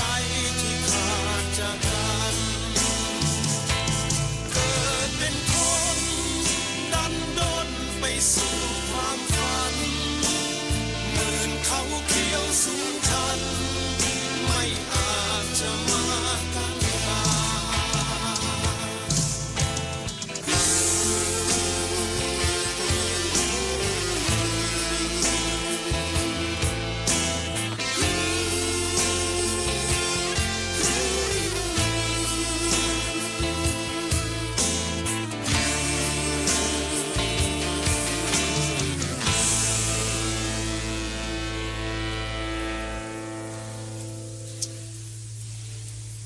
ที่นี่สถานีวิทยุกระจายเสียงแห่งประเทศไทยจังหวัดเชียงใหม่สำนักงาน